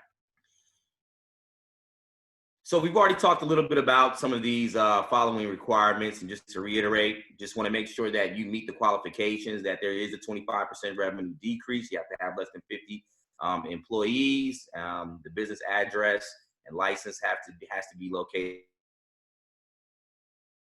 in the city. And then another thing too that I failed to mention before was that you have to be in operation for at least a year. So this is not really a program for startups and people trying to start business. It's more about sustainability. Right here, you can see how to apply. The applications, as I stated before, are now available. The link can be found here at the chicago.gov/coronavirus. You can also find links that are on the BACP website. Some of the documents that will be needed so that you can have this prepared ahead of time is a valid business license and business address, as I stated before, and then also bank statements dating back to October 2019, and then your most recent tax return. So if you have a 2018 tax return, please provide that. I know a lot of small businesses have not applied, but have filed for their 2019 taxes, especially due to the circumstances and the extension that has been applied until, I believe, July of this year, which you would have to file. And then on top of that, you will be subject to a debt check. So review of what your entire debt portfolio is to make sure that you can afford to be able to repay the loan. There is support for these applications. You can contact your neighborhood business development centers. I believe there are some small business development centers that are assisting in the process too, that are located within the city. Also the Resiliency Fund, which comes out of the city of Chicago, they also have a team of experts as well too that are ready to guide people through the application process. And you can find more at chicagoresiliencyfund.com. I encourage everyone to really tap into the resources that the Business Affairs and Consumer Protection Department has for the city of Chicago. For those of you that don't know, BACP issues licenses to businesses. They provide business education, access to resources, and protect consumers from fraud. So they will be having updates periodically on their website as far as any other programs that will roll out. So I encourage you to visit the BACP website, and I will share some of those links with Quan to be able to distribute to those that are listening here on the call right now. Some additional tools that are out there that I just want to briefly touch base on for small businesses, the small business tax and utility relief. So as I stated before, the federal tax deadline is July 15th. The city of Chicago has also delayed a few other taxes as well until April 30th. So collection of restaurant tax. So if you are running a restaurant, you can be alleviated of those business taxes until April 30th, not having to pay. Business fine collections, debt collections, license renewal and late fees will be waived. And then any non-health or public safety related business penalties that you may have received, you will not have to pay those currently. And then last thing, I always think that as being a good business owner, You have to be responsible to your employees for those that have employees and provide them with some assistance. Please refer any of your unemployed or laid off employees to the Illinois Department of Employment Security so that individuals can apply for unemployment benefits. Right now, from what I'm hearing, they're going based off of your 2019 tax returns. So whatever your maximum unemployment insurance would have been for the next 4 months, you get that maximum benefit as well as an additional $600 per week, I believe, over the next 4 months. So it's really critical to be able to support your employees during this time. And then also, there's also other employment opportunities. I really encourage people to look at Skills for Chicagoland Future, and then also the Chicago Cook Workforce Partnership for job opportunities for themselves. But then, I'm sorry, not for their employees, but also for themselves. There's a lot of small business owners, who have closed up shop. They, have a need for some supplemental income. So whether that's gig work, just identifying a new job that needs to take place until we can get out of this COVID-19 crisis and your business can get restarted. That's all I have. If anyone has any questions, my contact information is here on the screen. Please do not hesitate to reach out, and I will turn this back over to Quandra. Thank you so much. We did have a few questions, and I'm just going to read them off. In terms of the payouts, do you know when they're going to start dispersing the funds? Which funds? The Verizon the grant money, I'm sorry. Yeah, so the first round of funding, I'm sorry? I didn't say anything, we're listening. Okay, so the first round of funding has already been allocated. As I said before, there were about 25 companies here in the city of Chicago that were awarded $250,000 at $10,000 a piece. They've already been selected. I believe they're doing their due diligence, just making sure that the businesses are legitimate. And then there should be an announcement, I believe on the 14th, those small businesses will be notified, and payment is expected to come talking within the next 2 to 3 weeks. Those small businesses or nonprofit organizations will actually have those funds in their account by no later than April 30th. And as far as the second round, I expect it to be the same time frame after the applications go out and then they make the decisions. It'll probably be 2 to 3 weeks after that the funds will be received for the second round. Okay, and then I'm just gonna just take one other question. Felicia, you have your hand raised? Yeah, I just wanted to know, he mentioned the Chicago Cook Workforce, and I didn't catch the other one. Yeah, Chicago Cook Workforce Partnership, and then the other one, Skills. Okay, thank you. Could I ask also, when is the second round of the Verizon grant likely to start? I'm hoping next week. They'll make the announcement once they have, notified all of the businesses and nonprofits that have received funding. But I think it's going to open up next week, and I'll share that link as well with Quandra, where you can actually go into the application, submit just maybe contact information, and as soon as those applications open up, you'll be notified. Very good. And I've gotten a couple of questions, Marcus, real quick about a Survey Monkey or people doing a survey, but they can't find the application. Are you familiar with that? Possibly. So, I mean, the Survey Monkey was the initial phase, and that was kind of sent out before, I believe it was March 31st when applications opened up. It was the previous week or about a week and a half that the Survey Monkey opened up. I can share with you the information. That way people can go directly. Okay. And just real quick, I'll actually put that inside of the chat. Wonderful. And I have two other community banks on the line, CIBC and Axion. Did you all want to add anything at this point before Vince started his presentation? Hey, it's Amanda from Axion. Can y'all hear me? Yes.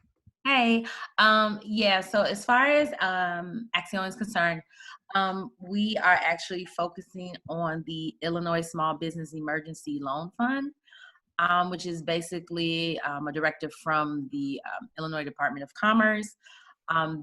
So right now, that's the loan that we're offering to all Illinois small business owners, city included.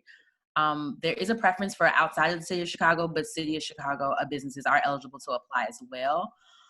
That loan is for up to $50,000 with an interest rate of 3%. You would need to, so in order to apply for that, I can send the link out. The documents that you would need would be October through December 2019 business bank statements. And then you would need like your IRS EIN letter, a voided check, and I think that's all. And then there's a certification kind of guidelines that we have that we ask each business owner to read over before they apply. There's not necessarily an application deadline, but we are definitely flooded with applications. So I could send that link and just make sure it gets out as soon as possible because there is a deadline looming with that. But that's for the entire state of Illinois. So any small business owner that's been in business at least a year and can provide business bank statements from October to December 2019 and their IRS EIN letter and a photo ID and voided check. So that's all I have. Great, thank you so much. And I saved the best for last, right, Vince? I wanted to introduce Vince Williams from the YWCA, who's also an SBDC institution, and we will look forward to hearing your presentation. All right, perfect. Thanks a lot for the introduction, Quadra, and the other panelists or speakers that you had on today. It's been sharing some great information. Thank you. Can you see my screen? Yes. We're all good? Okay, perfect. So I'm just going to go over briefly what the SBA is doing regarding providing some financial resources for the pandemic that we're going through right now. Feel free to ask any questions towards the end there. Again, as an SBDC, what we're hoping to do is just, again, be able to provide a wealth of options for small business owners to get through the pandemic and be able to sustain and get to that next level after this. What we are finding is that a lot of entrepreneurs and small business owners that were in the process of starting their business have been halted because of this. And that has also led to some of them applying for some of these grants and loan options. But again, it's not meant for those purposes. And so I wanted to share that because keep that in mind. And that can be one of the reasons why an existing business is not receiving information or correspondence back as quickly as possible, because you have to filter through all of the applications and things that are coming to you, just based on that. Make sense? All right, perfect. So as Quadra said, I'm Vince Williams. I'm the director of the Illinois Small Business Development Center here in Woodlawn at the YWCA Metropolitan Chicago. For many of you around the city of Chicago, you may know that there's several small business development centers.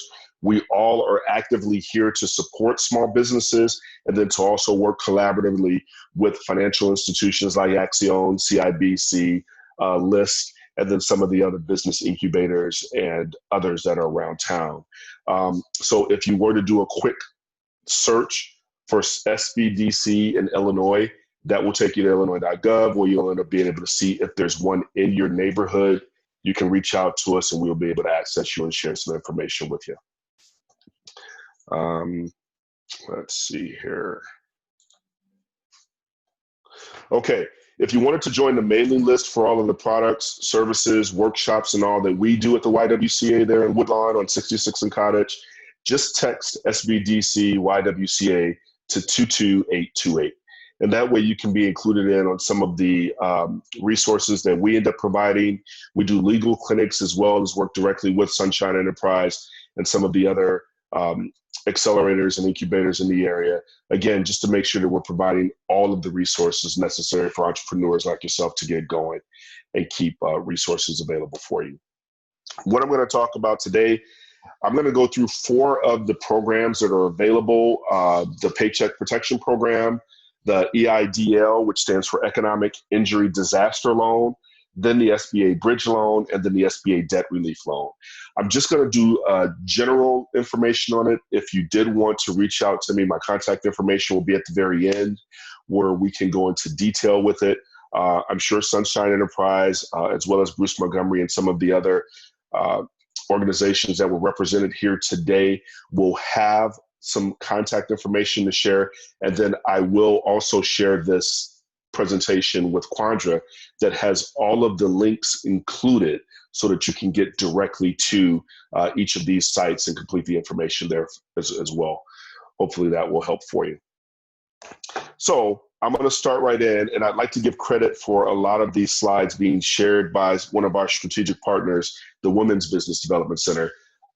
Again, with us all being able to share a lot of the same and exact information, we didn't want to confuse entrepreneurs and business owners as to what's going out there, since there is so much information that's being shared. Again, it's important that everyone realize that because this is what they're calling a novel pandemic or a novice pandemic, that it's new, that's why everyone's trying to react quickly to it. And information is being updated and changed daily. So even once I share this information with you today, it's great for you to go to the link on the website to make sure that you're getting the most current information. So for example, when we first started receiving this information back in mid-March, that has been updated already. And we're finding now that more opportunities are coming available where there's grants and loans, and then some of the situations have been converted over to loan forgiveness based on, again, the breadth and depth of what you're seeking. So with getting started here, I've listed on how you're applying for the Paycheck Protection Program, the Economic Injury Disaster Loans, and then the Small Business Debt Relief. So just to break them out, that first one, the Paycheck Protection Program, is capital to cover you to keep your employees. What we've uncovered is that some organizations have furloughed their employees or basically cut their hours down to zero. If that is the case, what we're hoping to do as a small business development center is to provide the funds for you to keep those employees back on. It doesn't mean that you can't rehire those employees or that you have to employ them right away, but we do want to make sure that is going to be a continuation when you apply for that particular program, because it is garnered and generated so that you will keep your employees intact. The next one is the Economic Injury Disaster Loan, which is smaller amounts for you to basically take advantage of keeping your business afloat during this time. I'm going to go a little bit more in detail into that one in the next few slides there, but I just want to give you a quick assessment of what that particular loan for. There's a $10,000 amount that they're giving for that will be a grant. And what we're hoping is that that can be dispersed to you as quickly as possible so that you can keep your business afloat. What I have uncovered from some of my clients that have applied for that already is that if you have received your tax returns through electronic deposit last year, then because they have that information already on hand, they'll be able to get those funds back to you right away. If they did not have that information, just understand that the process now could take a little bit longer, because it's not like they're just going to send that money out for you immediately or so from there. And then next is the Small Business Debt Relief Program. And this is another one to just make sure that you are going to be able to pay your existing debts that you have as a small business owner. And so this is a way for us to identify the 81 plus lenders that the Small Business Administration has identified throughout the state of Illinois, so that you can continue to keep your business afloat. And what they're hoping here, again, is that you're basically re-energizing and renewing your relationship with your existing financial institution. And therefore you are able to share with them, what the hardships are that you're having, and they can help you with this debt relief program. If that's not the case, where you don't have that great of a working relationship with your existing financial institution, then we can forward you on to one of the institutions that is helping in this case. And then hopefully you can start getting that relationship together so that you can move forward. With that in mind, know that, again, this is a loan there are going to be some partial forgiveness and things in there. So you want to make sure that you have your profit and loss statements and your business balance sheets and income statements in order. So this is kind of a great time. Again, what we're all trying as business development centers to get you to work on your business instead of working, in your business, and making sure that those things are done. All right. So this particular slide here, and again, I know it's a lot of information, so I will share this with Quandra to get out to everyone. This goes over the overview of the actual eligibility of the program, as well as who's ineligible for the program.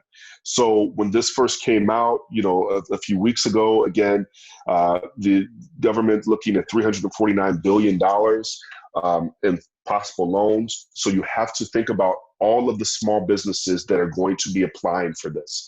And because the term small business is clearly defined as any organization with 500 employees or fewer, you have to think of all of the organizations that could actually apply for this.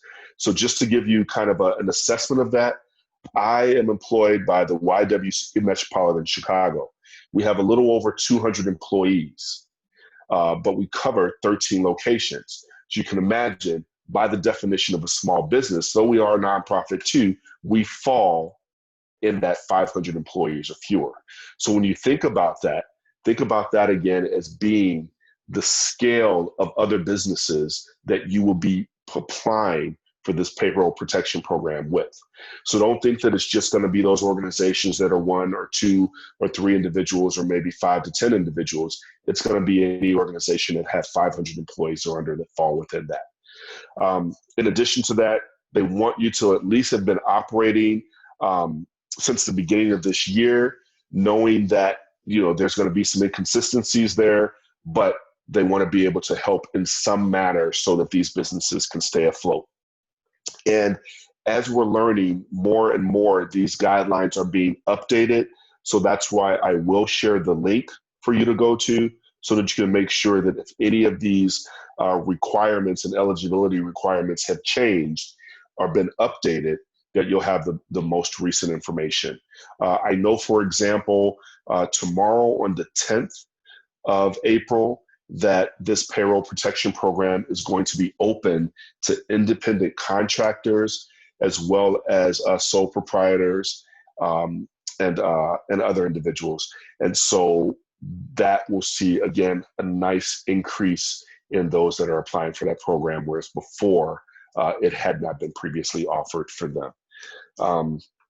And then just to touch briefly on some of the ineligible entities that go for it, household employers, if you have household employees, nannies, housekeepers in that capacity, or if the owner is 20% more equity, has been incarcerated or on probation there. So basically, they want to, again, keep this falling within the guidelines of the federal government being able to provide these funds. All right, our next slide, where can you apply?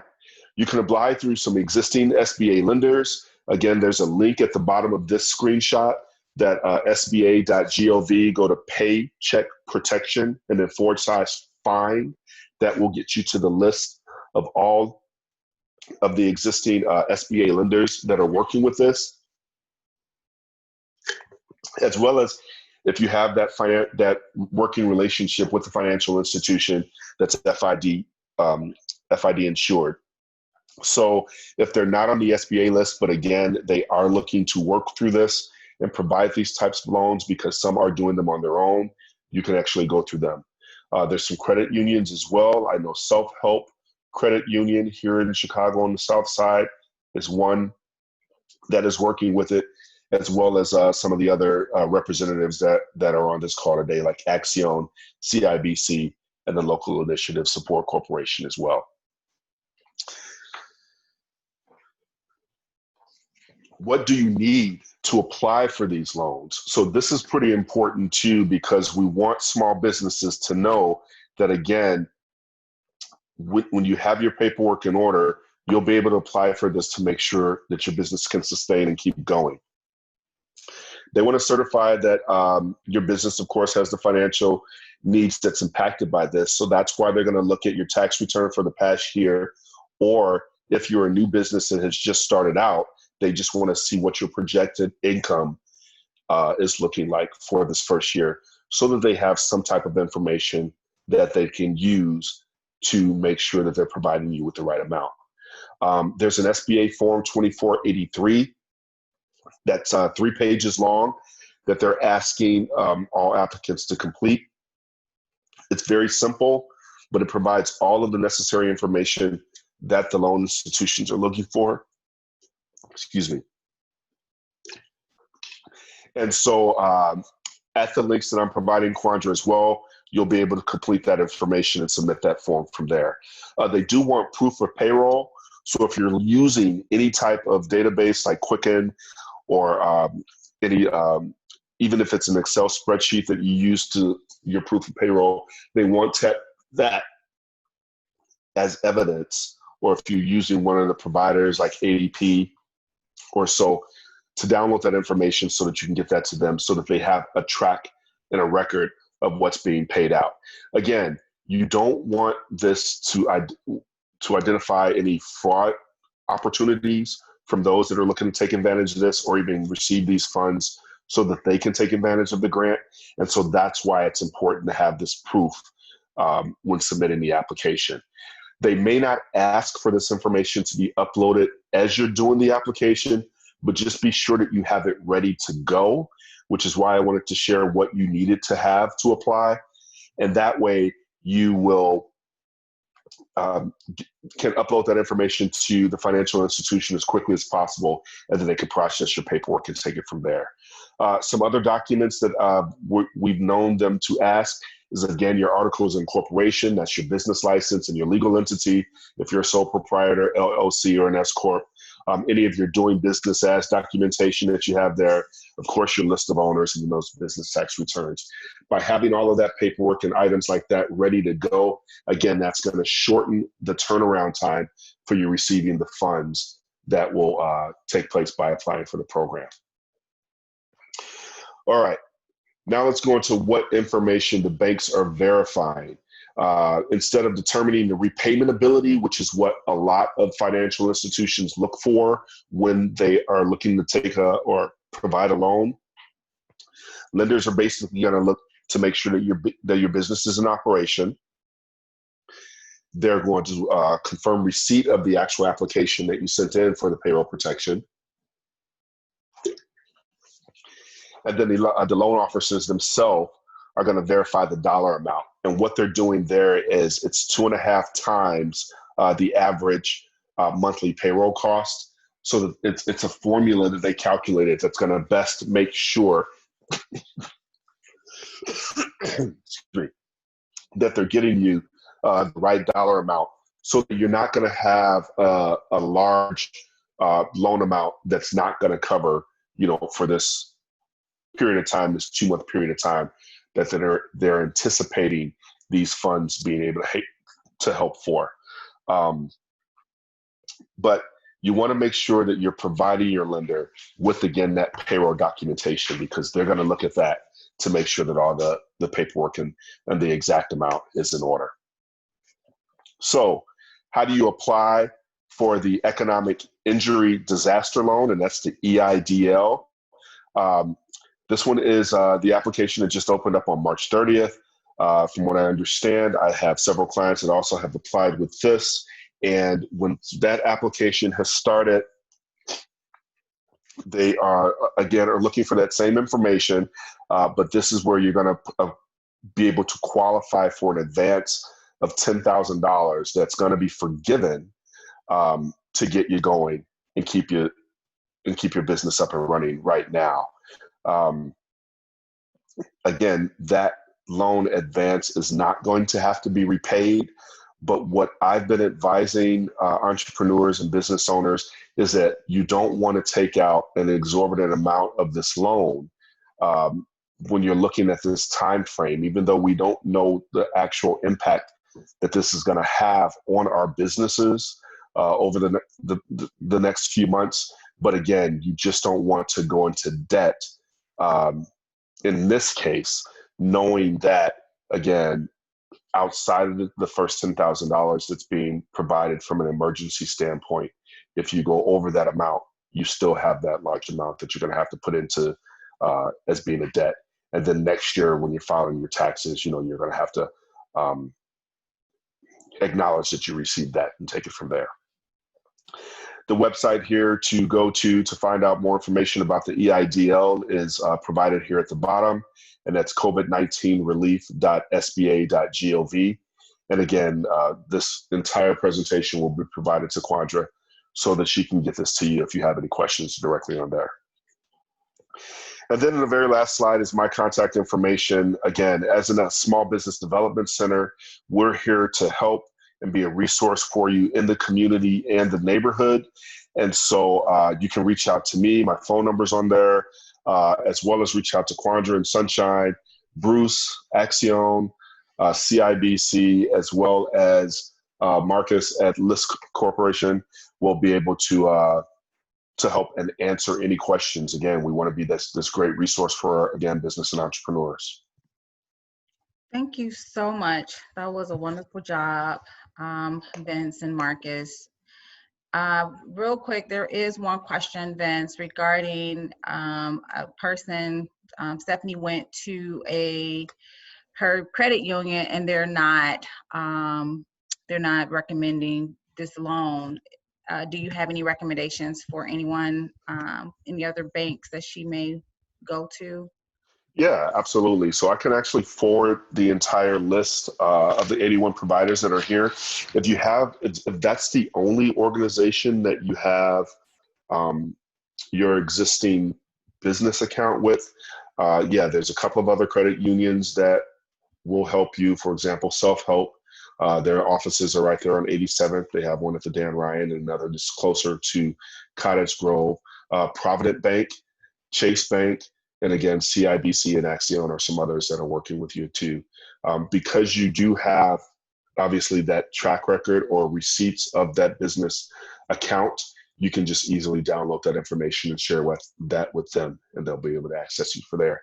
I do apologize that that particular credit union that you're a part of is not participating, but again, it's a business decision that some of the financial institutions are choosing to do.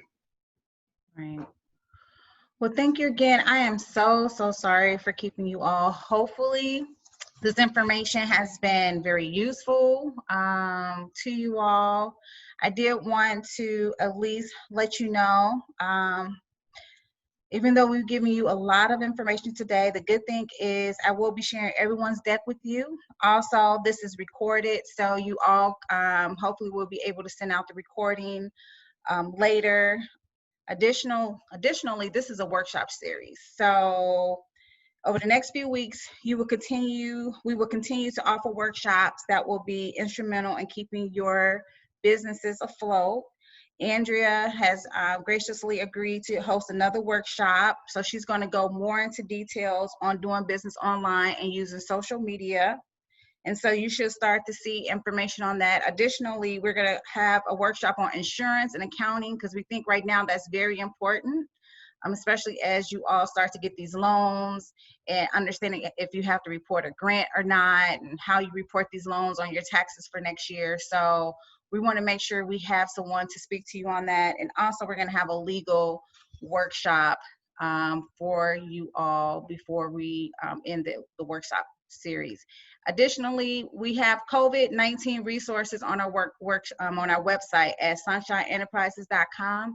I've heard a lot of people saying that all this information is overwhelming. We are sending a lot of emails out, but we have coalesced all this information. We've put it on our website under a COVID-19 banner on our website. So you can click on that and it actually breaks it down into categories. So you guys can go in there and think about what's most important for you.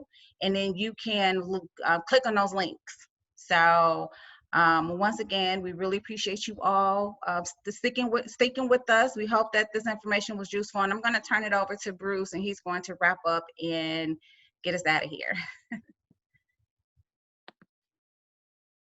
Thank you very much, Quandra. And again, I think you wrapped it up for us. We'll make sure that we get all of the information that was shared with us today out to everyone. And we look forward to being in touch with each and every one of you. I would like to stress as we close that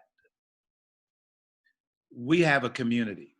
We have a community in each other, and it's time for us to lock arms and become support for one another. So as we reach out, let's make sure that we start to move away from what has been the way Chicago has used to do business, which is I got mine, you get yours, to a new way of doing business, which is we are in fact all in this together. So we're all entrepreneurs in our own right, but we can be our brothers and sisters' best support in this time of need. So let's base our actions on integrity and purpose and principle, and be love in action in a very real way for ourselves, our family, and those that we care about. So we thank you very much for being here today, and we look forward to all the success in the world, because we are on the front lines and we are the difference makers. Have a great day. Have a great day, everyone.